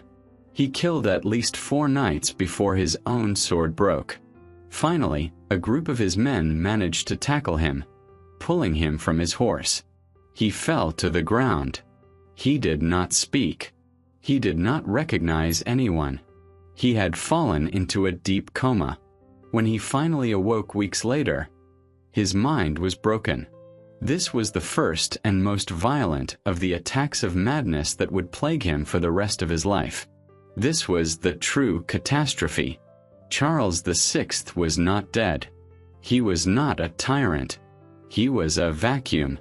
He was a king who was sometimes lucid, kind, gentle, and confused. But at other times, he was a howling animal who did not know his own name, or a man who believed he was made of glass and would shatter if anyone touched him. France now had a king who could not rule, and the men who rushed back to take care of the poor, mad king were the very uncles he had fired, the Dukes of Burgundy and Berry. The wolves were back in charge of the henhouse, and their rivalry for control of the empty throne would soon plunge France into a new, dark, and bloody civil war. The madness of Charles VI was a personal tragedy, but the behavior of the French court in the face of this power vacuum was a national crime. The king was not always mad. He had long periods of lucidity where he would weep in confusion, aware of his own condition. But the relapses were terrifying and unpredictable. This meant that the true power of the kingdom was up for grabs, and the 2 men fighting for it were, on one side, the king's powerful uncle, Philip the Bold of Burgundy, the man who had fought beside his father at Poitiers, and on the other side, the king's own younger brother, Louis, the Duke of Orleans. Burgundy was old, powerful, and seen as a stabilizing, if greedy, force. Orleans was young, handsome, wildly ambitious, and a notorious womanizer. He was also deeply unpopular. While the kingdom needed leadership, Louis and the royal court indulged in a feverish, decadent, end-of-the-world party. The symbol of this depravity, the one event that shattered the trust of the French people, was the Bal d'Ardents, the Ball of the Burning Men. It took place in January 1393, just a few months after the king's first violent attack of madness. One of the queen's ladies in waiting was getting married. The court, led by the young pleasure-seeking Louis of Orleans, decided to hold a magnificent masquerade ball. The king, in a rare moment of lucidity, was persuaded to participate in a surprise. He and 5 other young athletic nobles would disguise themselves as wild men or hommes sauvages. This was a popular medieval trope, but their costumes were a technical marvel of horrific irresponsibility. They were sewn into tight-fitting linen suits which were then coated in pitch or tar. After that, a layer of frayed hemp or flax was stuck onto the pitch to resemble shaggy fur. They were, in essence, 6 men who had intentionally dressed themselves as giant, flammable candlewicks.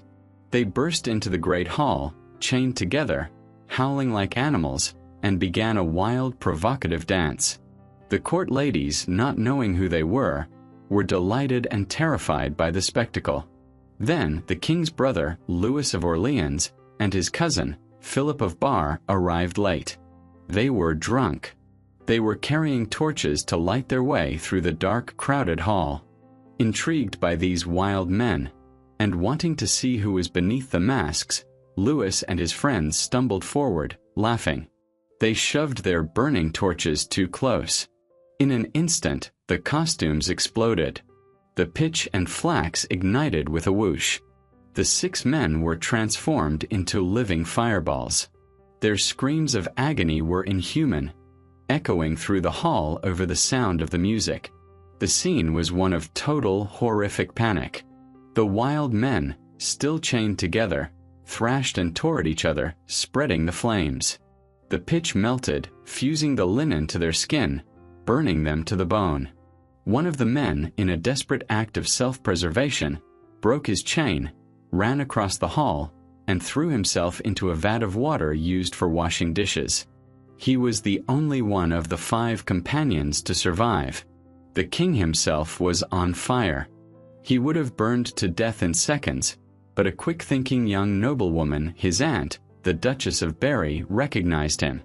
She did not panic. She ran to him, threw her own voluminous velvet cloak over his body, and smothered the flames, saving his life. The aftermath was a political catastrophe. 4 of the king's companions died in agonizing days of infection. The king himself, already psychologically fragile, collapsed, his physical burns triggering another complete mental breakdown that lasted for months. But the real damage was political. The news spread through Paris like its own kind of fire. The people were beyond furious. They were disgusted. They saw that their king, the beloved, the man they had trusted, was not just sick. He was surrounded by degenerate fools who had nearly murdered him for their own amusement. The people of Paris marched on the palace, their anger so great that the nobles were forced to hide. And the public knew exactly who to blame. The king's brother, the drunken, decadent, and deeply unpopular Louis of Orleans. This event destroyed the prestige of the French monarchy, and it gave an incredible propaganda weapon to Louis's great rival, the powerful Duke of Burgundy. Burgundy could now portray himself to the people as the responsible one, the man of order, trying to save France from the depraved Orleans faction. This was the true start of the French Civil War. The hatred between these 2 men, Louis of Orleans and John the Fearless, the new Duke of Burgundy, was now personal, public, and irreconcilable. And their feud would tear France apart, just in time for a new English king to arrive. The Ball of the Burning Men was the moment the French court lost all respect. The hatred between the 2 factions competing to control the Mad King, Charles VI, now escalated into a Cold War. On one side was the king's brother Louis, Duke of Orleans. He was handsome, decadent, and deeply unpopular, but he had a legal right to be near the center of power. On the other side was the most powerful man in France, the Duke of Burgundy. When Philip the Bold died, his title passed to his son, John. This new Duke of Burgundy would be known to history as John the Fearless. John the Fearless was a far more dangerous man than his father. He was not just a greedy prince. He was a ruthless politician and a brilliant populist. He saw the hatred the common people of Paris had for the corrupt, tax-raising Orleans faction, and he exploited it. He presented himself to the people as their champion, a man of order and piety, the only one who could save France from the corrupt dandies at court. The 2 men, Louis of Orleans and John the Fearless, were cousins, and they despised each other. Their rivalry was personal, political, and total. They fought for control of the royal treasury, for influence over the queen, and for the right to govern in the name of the helpless king. Louis of Orleans, controlling the government, began to tax the people heavily. John the Fearless, posturing as the outsider, publicly condemned the taxes, winning the love of the Parisian mob. The tension grew until 1407, when John the Fearless decided to end the rivalry with a single brutal act. He decided to murder his cousin. It was not a duel. It was not a crime of passion. It was a cold, calculated political assassination. On the night of November 23, 1407, Louis of Orleans was returning to his palace after visiting the Queen. He was, as usual, lightly guarded, riding his mule through the dark, narrow streets of Paris. John the Fearless had hired a team of 17 assassins, who were waiting for him in the shadows. They sprang their ambush. They hacked the Duke's bodyguard to pieces and then surrounded Louis. They pulled him from his mule, threw him to the cobblestones, and butchered him. To ensure the job was done, they hacked off his hand. Then one of the assassins, a man with his own face hidden by a red hood, reportedly smashed the Duke's head with an axe, scattering his brains across the street. The gang then fled, setting fire to a building to cover their escape. The next day, Paris was in shock. The king's own brother had been murdered in the capital. The Duke of Burgundy, John the Fearless, arrived at the royal council, dressed in full mourning. He wept alongside the other princes, his hypocrisy absolute. But the provost of Paris, the chief of police, was a competent man. His investigators quickly found the assassin's trail, which led directly to a prominent hotel owned by the Duke of Burgundy. The evidence was undeniable. The royal council, including John the Fearless, was assembled. The provost presented his findings. There was a stunned silence. Everyone looked at the Duke of Burgundy. John the Fearless did not panic. He did not deny it. In a move of breathtaking audacity, he stood up. He looked his cousins in the eye and he confessed. He said, "Yes, I did it. The devil tempted me." He then fled the city, galloping back to the safety of his own lands in Flanders. But this was not the end of his plan. It was the beginning. A few weeks later, he returned to Paris. But this time, he came with his private army. He marched into the city, which hailed him as a hero for killing the hated tax-raising duke. He then staged one of the most brilliant and cynical propaganda events in history. He demanded a public trial. But he was not the defendant.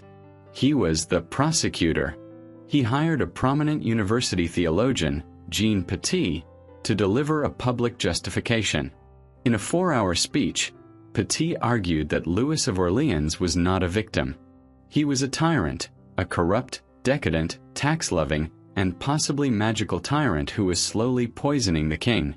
Therefore, Petit argued, John the Fearless was not a murderer. He was a hero. He had not committed murder. He had committed tyrannicide. He had merely removed a weed from the garden for the good of the king and the people. This act split France in two. The young, new Duke of Orleans, Charles, wanted vengeance for his murdered father. He allied himself with a powerful, thuggish southern count, Bernard of Armagnac. This faction became known as the Armagnacs. On the other side was John the Fearless and his faction, the Burgundians, who controlled Paris and, most importantly, held the king. By 1410, France was in an open, bloody civil war. The two sides were no longer just political rivals. They were a blood feud. They massacred each other's supporters, looted each other's lands, and fought for control of the mad king, forcing him to sign decrees that legitimized their own side and outlawed the other. France was devouring itself. The nation that had so brilliantly recovered under Charles the Wise was now a failed state. And all of this was being watched. Across the English Channel, the grandson of Edward III had just been crowned King of England. His name was Henry V. He was young, he was ambitious, and he was a brilliant, ruthless soldier. He looked at the self-destructing kingdom of France and saw not a tragedy, but an opportunity. An opportunity sent by God himself. The man who watched the French Civil War with cold, calculating interest was King Henry V of England. He was a new kind of English king, and he was far more dangerous than his great-grandfather, Edward III.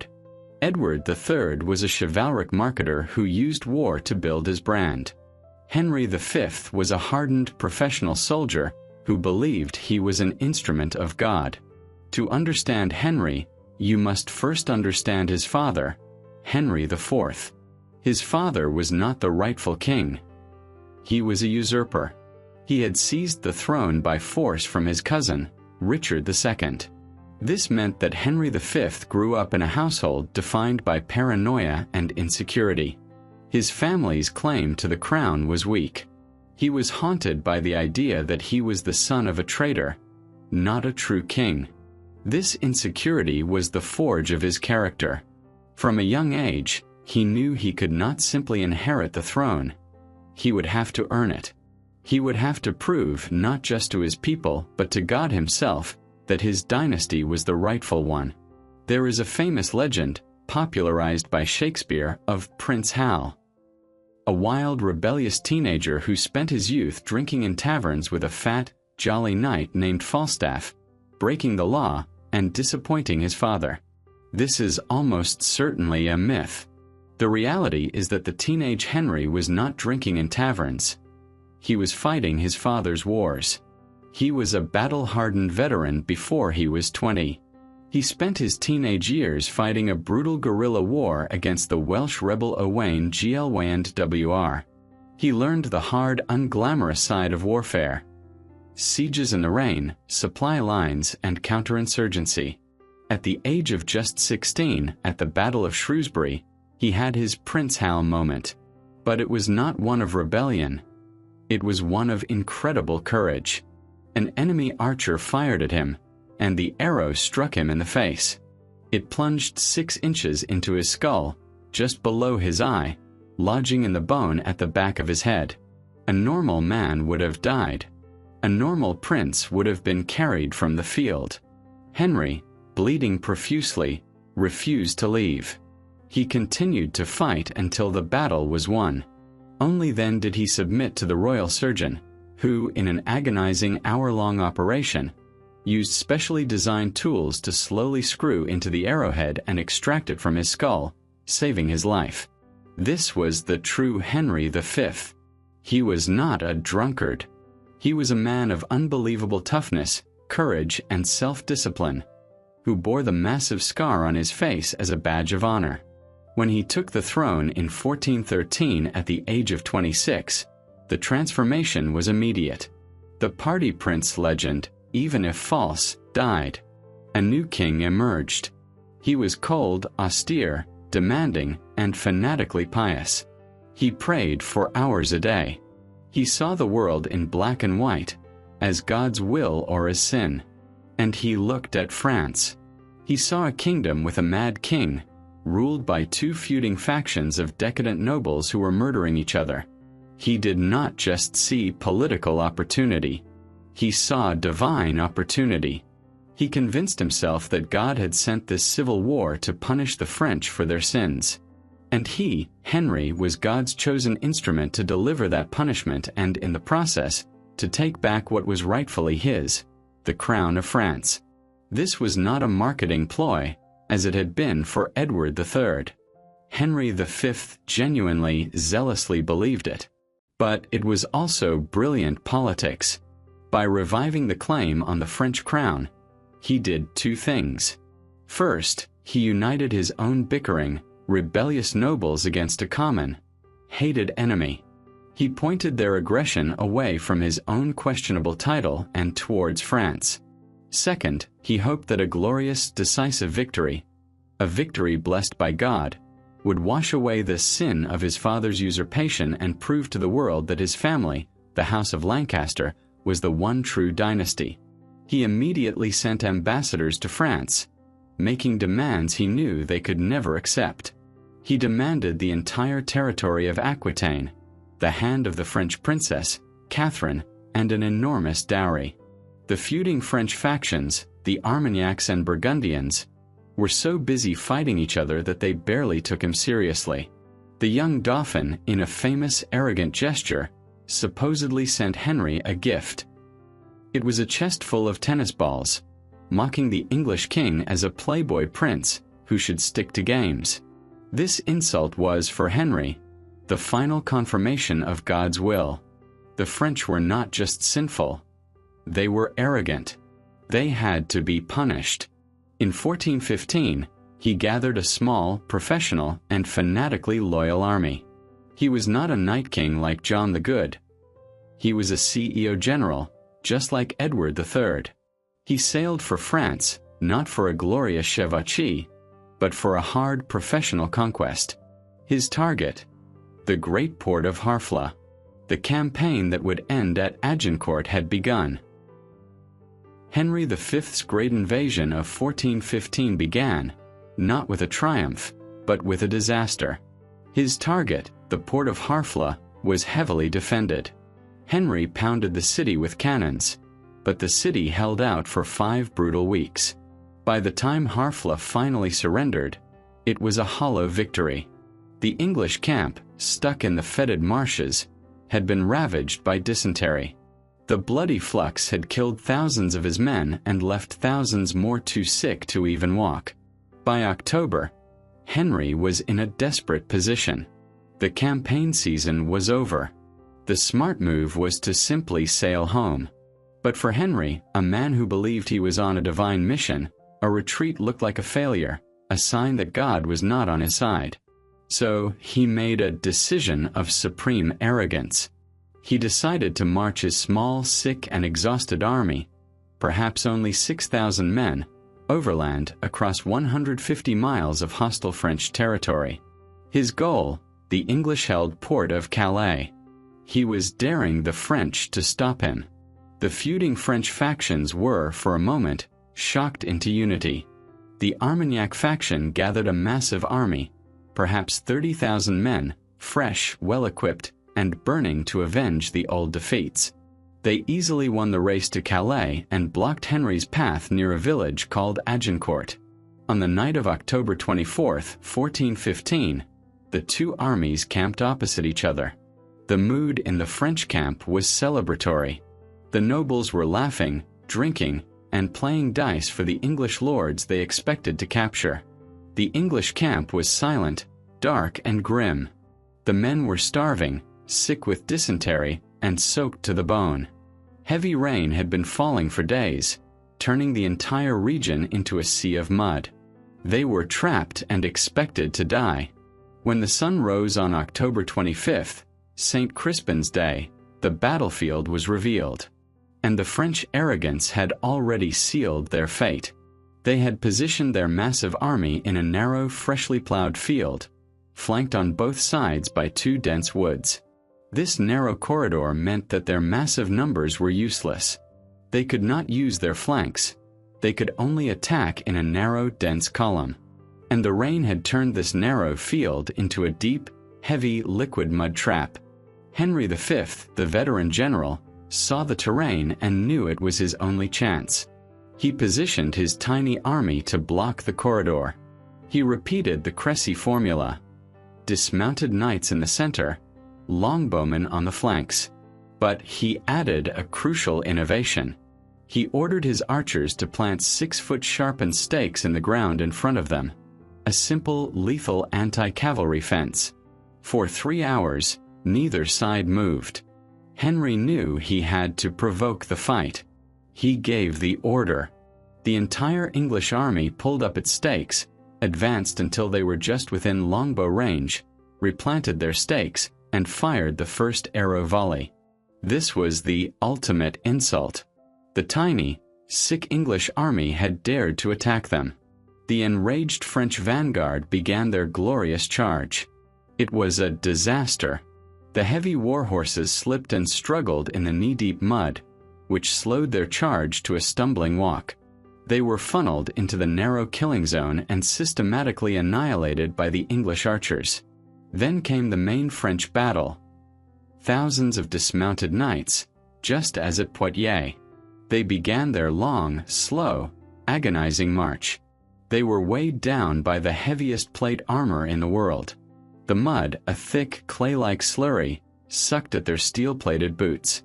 They were utterly exhausted before they even reached the English line. They were so densely packed they could barely lift their arms. The English archers fired until their arrows were gone. Then they dropped their bows, grabbed the hatchets, mallets, and daggers they wore at their belts and charged. These common-born yeomen, unarmored and agile, swarmed the exhausted, immobilized French knights. They were like a pack of dogs attacking a herd of cattle stuck in a swamp. They pulled the nobles to the ground, flipped up their visors, and killed them. It was a brutal, personal, and efficient massacre. The battle was won. Thousands of French nobles were captured. Then a crisis. A small French force from the rear attacked Henry's baggage train. At the same moment, The third and final French wave on the horizon looked like it might be reforming for an attack. Henry, in a moment of cold, pragmatic ruthlessness, believed he was being attacked from both front and rear. He could not fight a new battle while guarding thousands of high-value prisoners. He gave a chilling order: execute all the prisoners. His men, who saw their ransoms disappearing, balked. Henry, enraged, threatened to hang any man who disobeyed. The English knights began the butchery, cutting the throats of the French nobility. Agincourt was not a battle. It was an execution. An entire generation of the Armagnac nobility was wiped out. The French Civil War had now become an English conquest. And Henry V, the scarred king, was now seen by his people as the undisputed tool of God's justice. Agincourt was not a conquest. It was a symptom. It was the symptom of a kingdom that was actively trying to kill itself. The battle had destroyed the Armagnac leadership, but it had not ended the Civil War. Henry V, unlike his great-grandfather Edward, did not go home after his great victory. He was not a raider. He was a conqueror. He returned to England, raised a new, larger army, and in 1417 he began the hard, methodical, professional conquest of Normandy, one castle at a time. While Henry V was choking the life out of northern France, the two French factions, the Burgundians and the Armagnacs, continued their suicidal feud. They were more interested in destroying each other than in fighting the English. John the Fearless, the Duke of Burgundy, had sat out Agincourt, allowing his Armagnac rivals to be slaughtered. He then used the chaos to seize control of Paris and, more importantly, of the mad King Charles VI and the Queen Isabeau. He was now the de facto ruler of northern France. The Armagnac faction, now led by the teenage Dauphin, the young Charles, fled south and set up a rival government.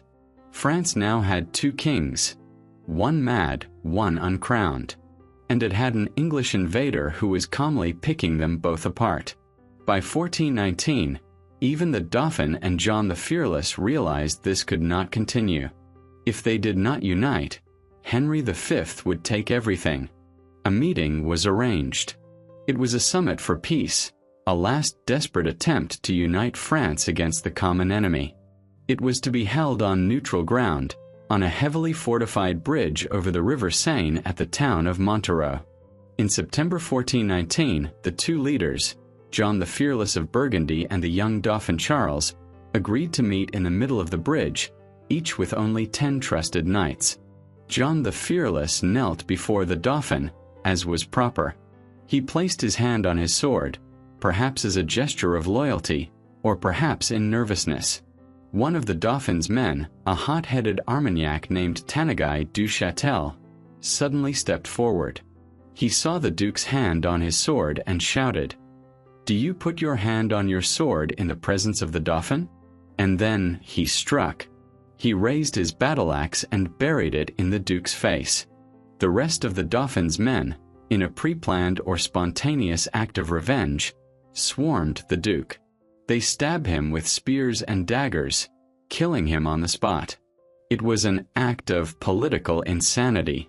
The Dauphin's men had just avenged the murder of their old leader, Louis of Orleans, 12 years earlier. But in doing so, they had just doomed France. The Dauphin, whether he planned it or not, was now a murderer. This single act of violence changed history. The news of the assassination reached the new Duke of Burgundy, John's son, Philip the Good. Philip was a pragmatic man, but this was a crime beyond politics. His father had been murdered by the heir to the throne. Philip the Good's choice was simple. He could ally with his father's murderer, or he could ally with Henry V. He chose revenge. Philip the Good, the most powerful prince in France, sent his ambassadors to Henry V and offered him a full and total alliance. He would help Henry conquer France on one condition: that the Dauphin Charles be punished. Henry V, the cold opportunist, now had everything. He had his own military genius, and he now had the full, formal alliance of the most powerful faction in France. With his Burgundian allies at his side, Henry V marched into the city of Troyes in 1420. The Armagnac faction was in disarray. The Queen Isabeau, who hated her own son, the Dauphin, was controlled by the Burgundians. There, Henry V dictated his terms. The result was the Treaty of Troyes, the most humiliating document in French history. Its terms were simple and devastating. First, Henry V would marry Catherine of Valois, the beautiful daughter of the mad King Charles VI. Second, Henry V was not named the new King of France. Instead, he was named Regent of France and the sole legal heir to the French throne. Third, and most cruelly, the treaty formally disinherited the Dauphin Charles.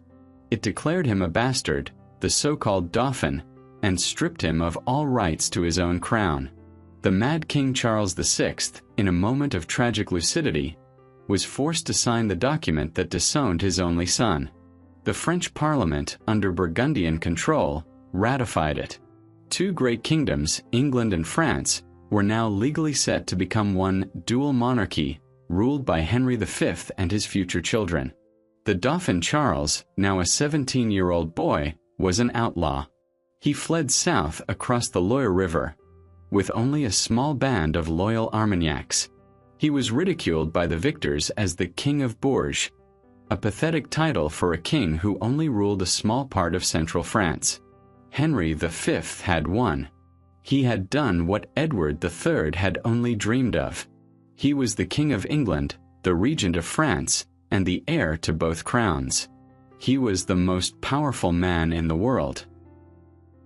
Henry V, King of England, Regent of France, and heir to both crowns, had achieved total victory.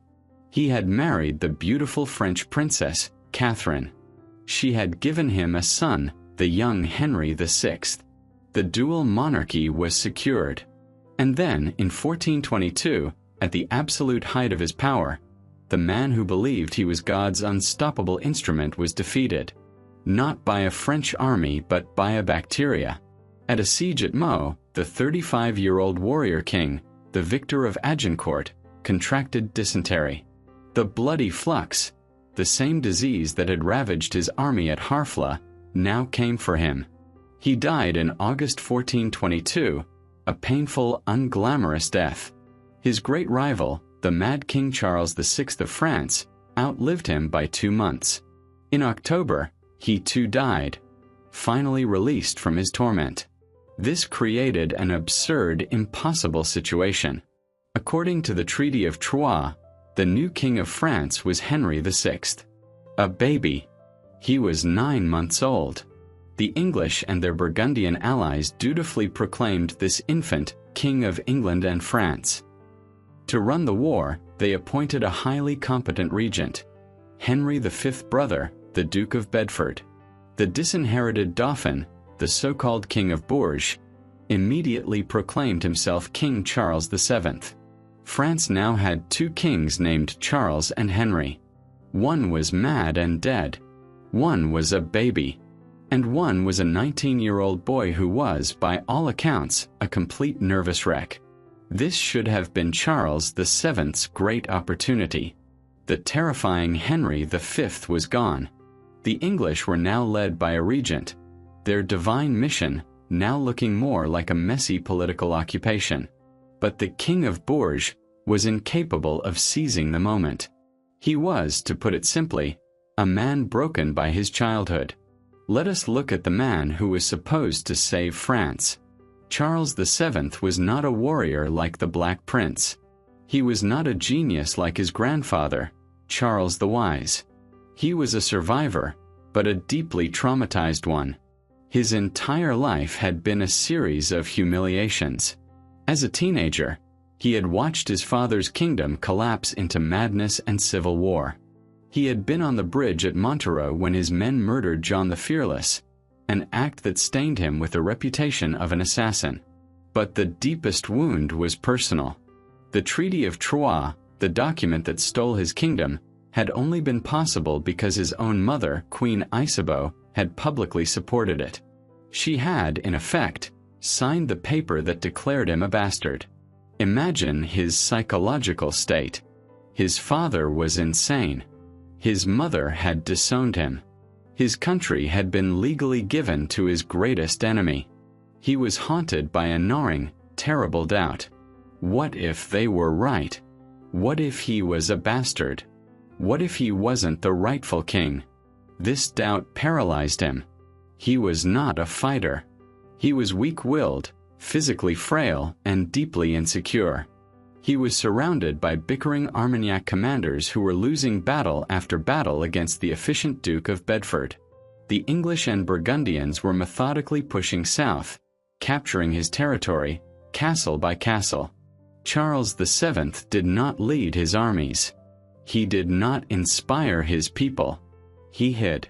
He moved his pathetic little court from one minor castle to another, drowning his sorrows in feasts and surrounding himself with court favorites.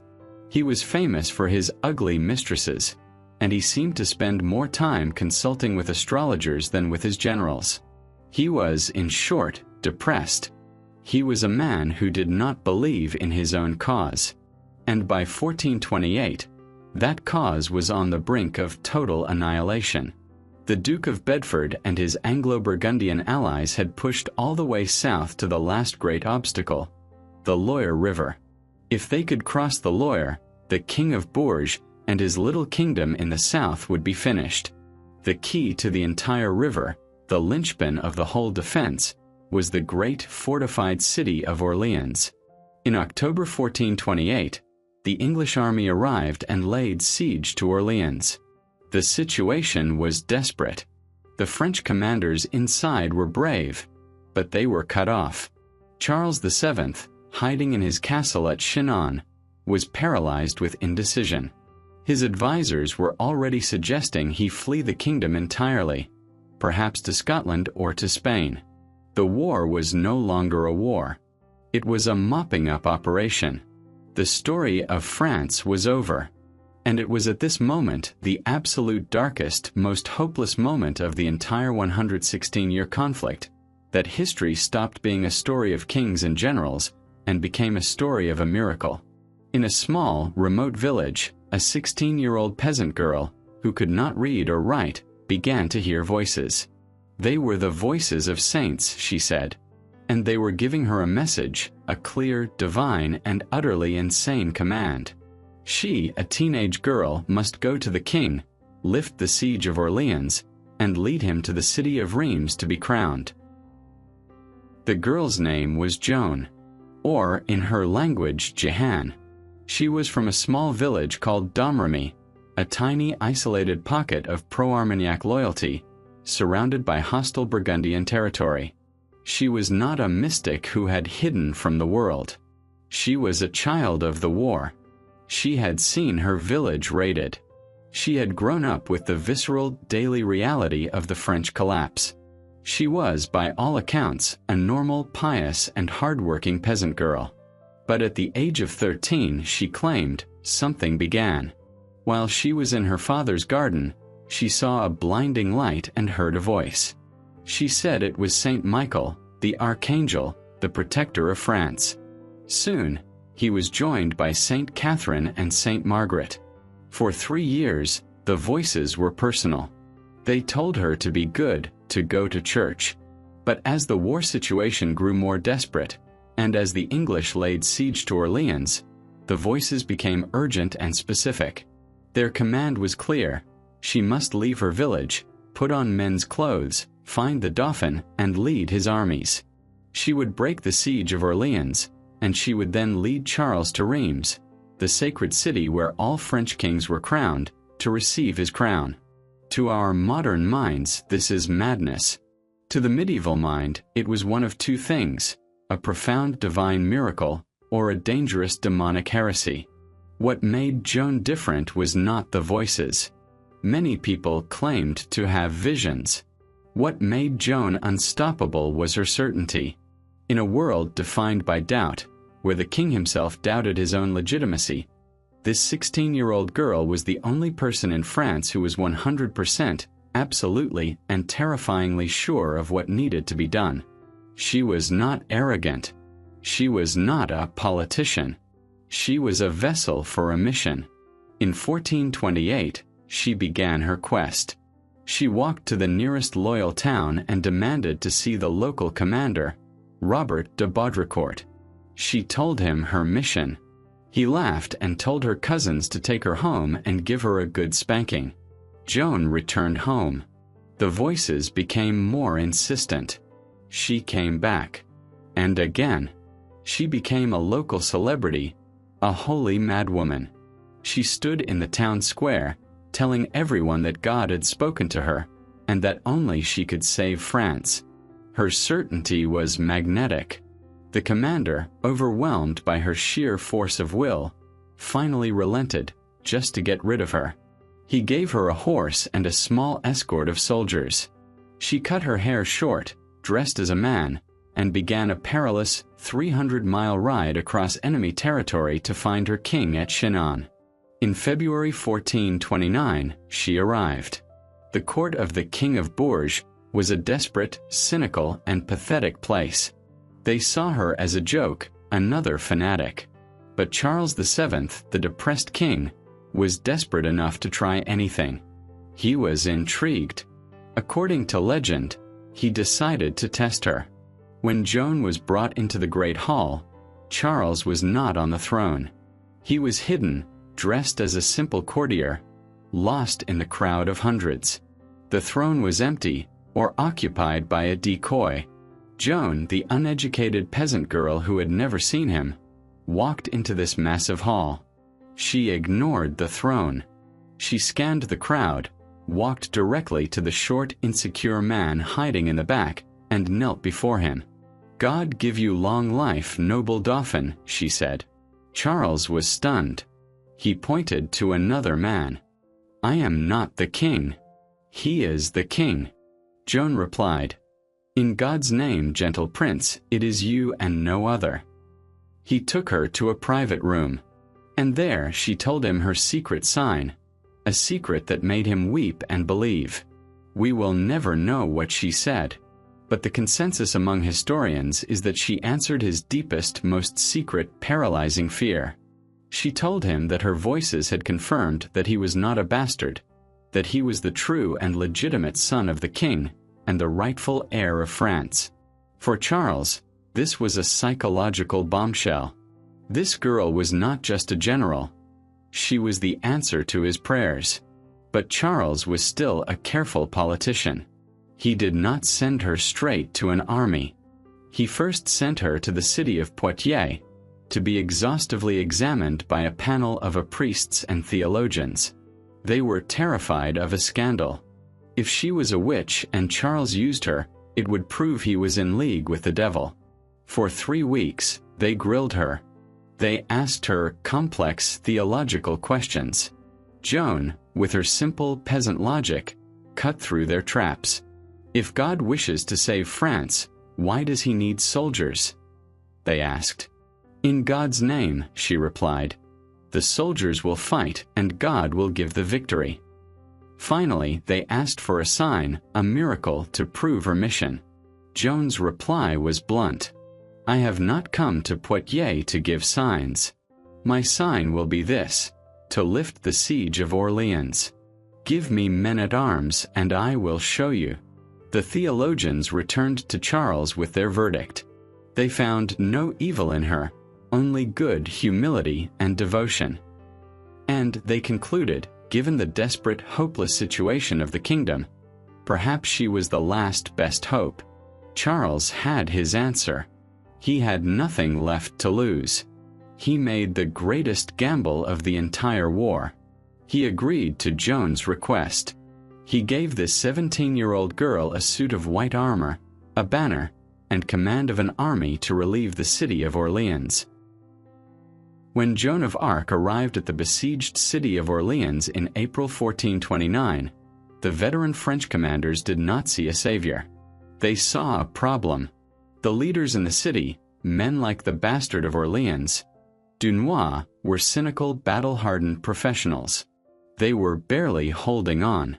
And now, The Dauphin had sent them a 17-year-old peasant girl in armor, claiming she was sent by God.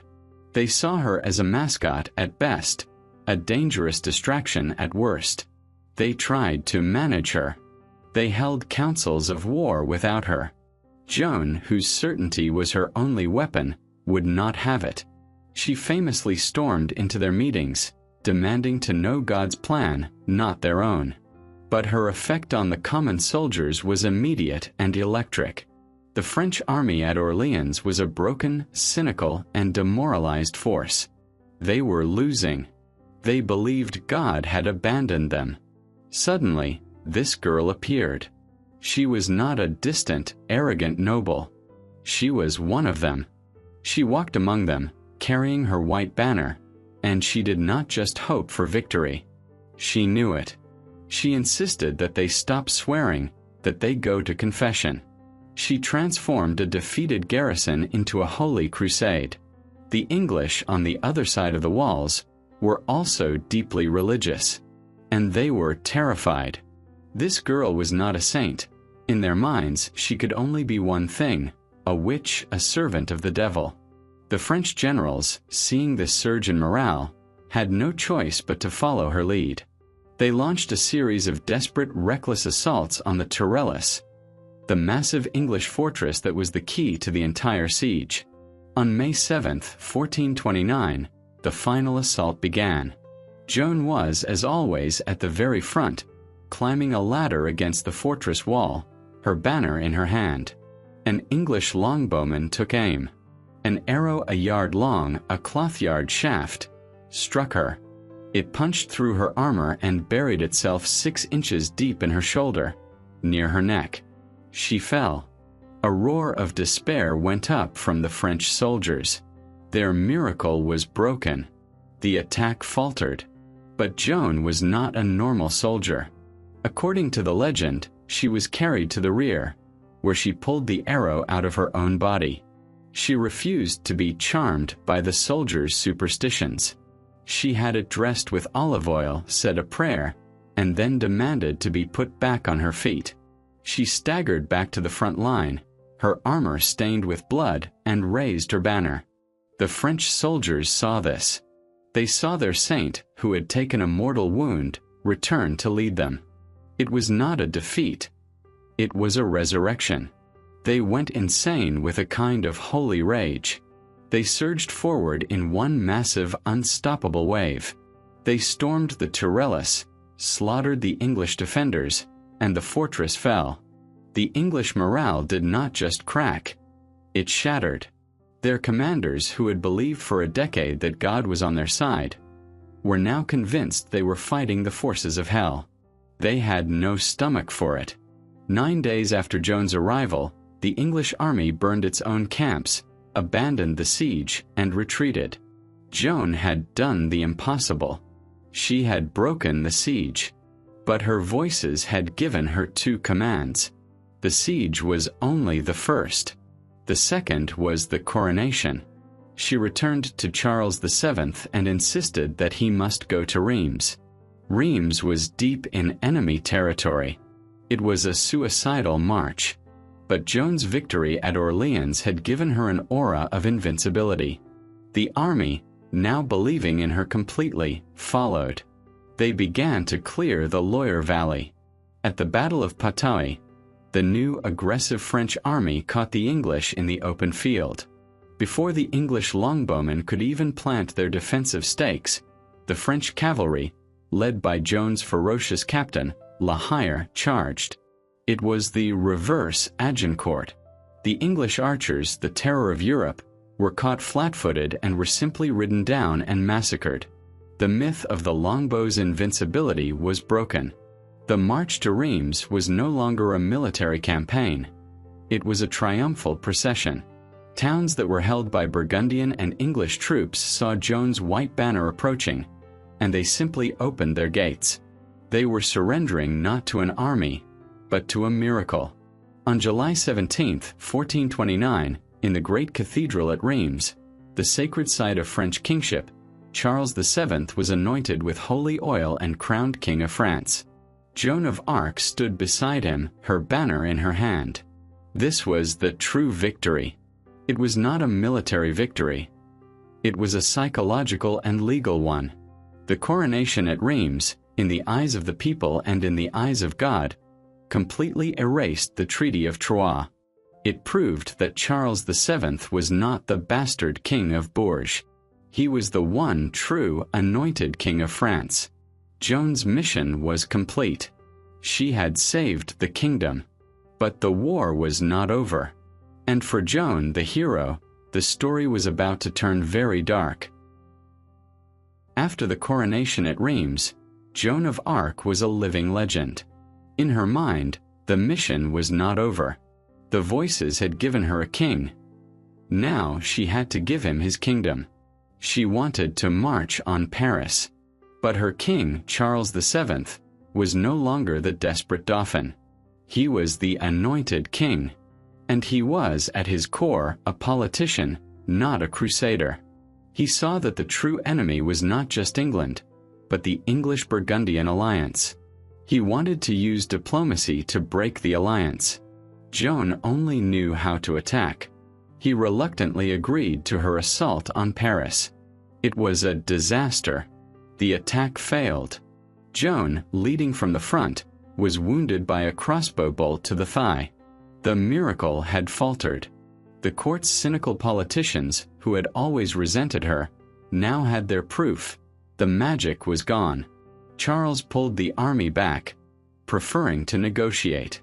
Joan, frustrated and sidelined, continued to fight in smaller, less supported skirmishes. In May 1430, at the town of Compiègne, she was trapped. She was pulled from her horse by a Burgundian soldier. She was not captured by the English. She was a prisoner of the Duke of Burgundy. And King Charles VII did nothing. He did not offer to trade a prisoner for her. He did not send a rescue mission. He did not pay her ransom. Why? Because in the cold, hard logic of the state, Joan had become a liability. She was a populist, a religious fanatic, and she was uncontrollable. She had served her one vital purpose. She had broken the psychological paralysis of the French. She had given Charles his crown. Now she was a political problem, and her capture solved it. The English, however, were ecstatic. The Duke of Bedford, the English regent, knew exactly what she was. She was the woman who had shattered his army's morale. He paid the Burgundians a king's ransom for her. The English did not want to simply murder her. They needed to destroy her, legally and theologically. If Joan was a witch, if she was a heretic sent by the devil, then the coronation at Reims was illegitimate. Charles VII was not a king anointed by God. He was a king crowned by Satan. They put her on trial for heresy in the English-held city of Rouen. It was a show trial from the start, run by a pro-English bishop, Pierre Cauchon. For months, they grilled the 19-year-old girl on complex points of theology. She, an uneducated girl, famously held her own with a simple peasant logic. When asked if she was in God's grace, she gave the perfect answer. If I am, may God keep me there. If I am not, may God put me there. But it was a trap. They finally cornered her on one point: the men's clothing. The church forbade it. She also refused to submit her voices to the judgment of the church militant, meaning the court. They condemned her to death. Frightened, she briefly recanted. They mercifully sentenced her to life in prison. A few days later, they tricked her. They left her alone in her cell with only her old male soldier's clothes. By putting them back on, she had relapsed into heresy. This was the legal pretext they needed. On May 30th, 1431, Joan of Arc, the 19-year-old girl who had saved her king, was taken to the old market square in Rouen. She was tied to a tall stake and burned alive. As she died, she cried out the name Jesus. The English soldiers and even the executioner were reportedly terrified, believing they had just burned a true saint. They had made a terrible mistake. They had not discredited her. They had made her a martyr. Her death did not prove Charles was a heretic. It proved the English were barbarians who had murdered a holy woman. The fire that consumed her body also lit a fire of national resistance in France. Joan had given France a king. Now, in death, she had given France a soul. The English had executed the woman, but they could not kill the idea. The martyrdom of Joan of Arc transformed the war. It was no longer a dynastic squabble. It was a sacred mission to drive the English out. And it had changed the king. Charles VII, the depressive, insecure Dauphin, was now the anointed king. He was no longer a boy hiding in castles. He was finally Charles the Victorious. He was still a pragmatist, not a warrior, but he now pursued the recovery of his kingdom with a cold, relentless patience. He knew he could not defeat the English and the Burgundians at the same time. He had to break their alliance. In 1435, at the Congress of Arras, he made his masterstroke. He sent a full delegation to Philip the Good of Burgundy.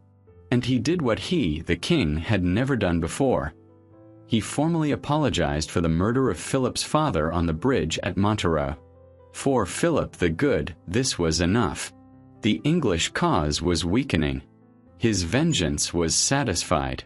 He officially switched sides. He abandoned his English allies and signed a peace treaty with Charles VII. This was the true death blow to the English cause. They were no longer allies in a French civil war. They were now simply foreign invaders. Alone. Now that his political situation was secure, Charles VII began his final revolution. It was not a revolution of chivalry or miracles. It was one of organization. First, just as his grandfather Charles V had done, he created the first professional, permanent, standing army in Europe. These were the companies d'ordonnance.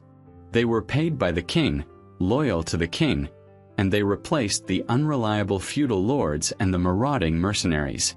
Second, he invested his new tax money in a terrifying new technology: gunpowder.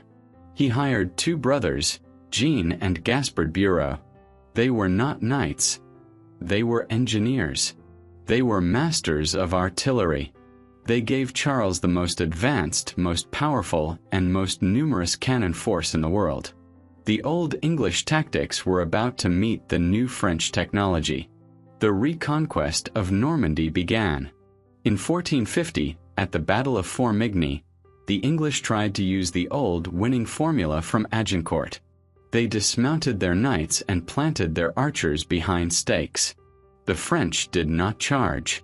Instead, the Bureau brothers rolled out two cannons and, from a safe distance, began blowing the English archers' defensive positions to pieces. When the English lines were broken and panicked, then the French cavalry charged and annihilated them. The age of the longbow was over.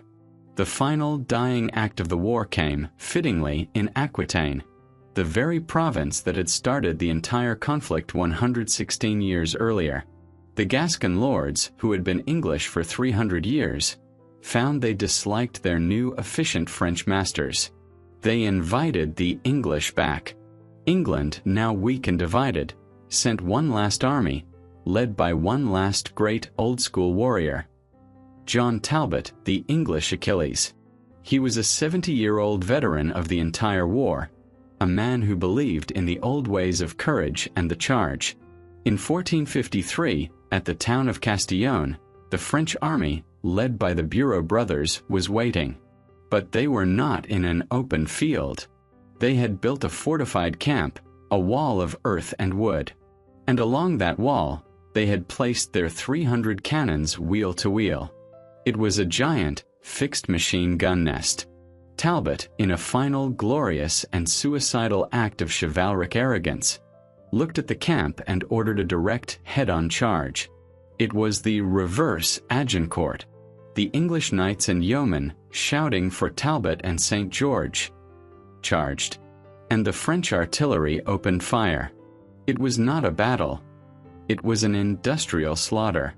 The cannons fired a storm of iron, grapeshot, and stone, shredding the charging English lines. Men and horses were pulverized. The English army was annihilated before it ever reached the French wall. John Talbot, the old warrior, was knocked from his horse by a cannonball that shattered his leg. As he lay in the mud, a French militiaman recognized him and killed him with a hand axe. The battle was over. Aquitaine was lost. And with it, the war. There was no great peace treaty, no grand surrender. The war simply ended. England, exhausted, bankrupt, and now collapsing into its own bloody civil war, the Wars of the Roses, had no more men or money to send. Of all their vast French possessions, only the port of Calais remained. The conflict that had begun in 1337 as a feudal family dispute over the wine trade was over. It had lasted 116 years. It left behind a world transformed. The age of the charging knight had been ended by the longbow, and the age of the longbow had been ended by the cannon. And the two kingdoms, once so closely linked by blood and land, were now separate. They were two distinct and modern nations, forged in a century of fire, mud, and blood.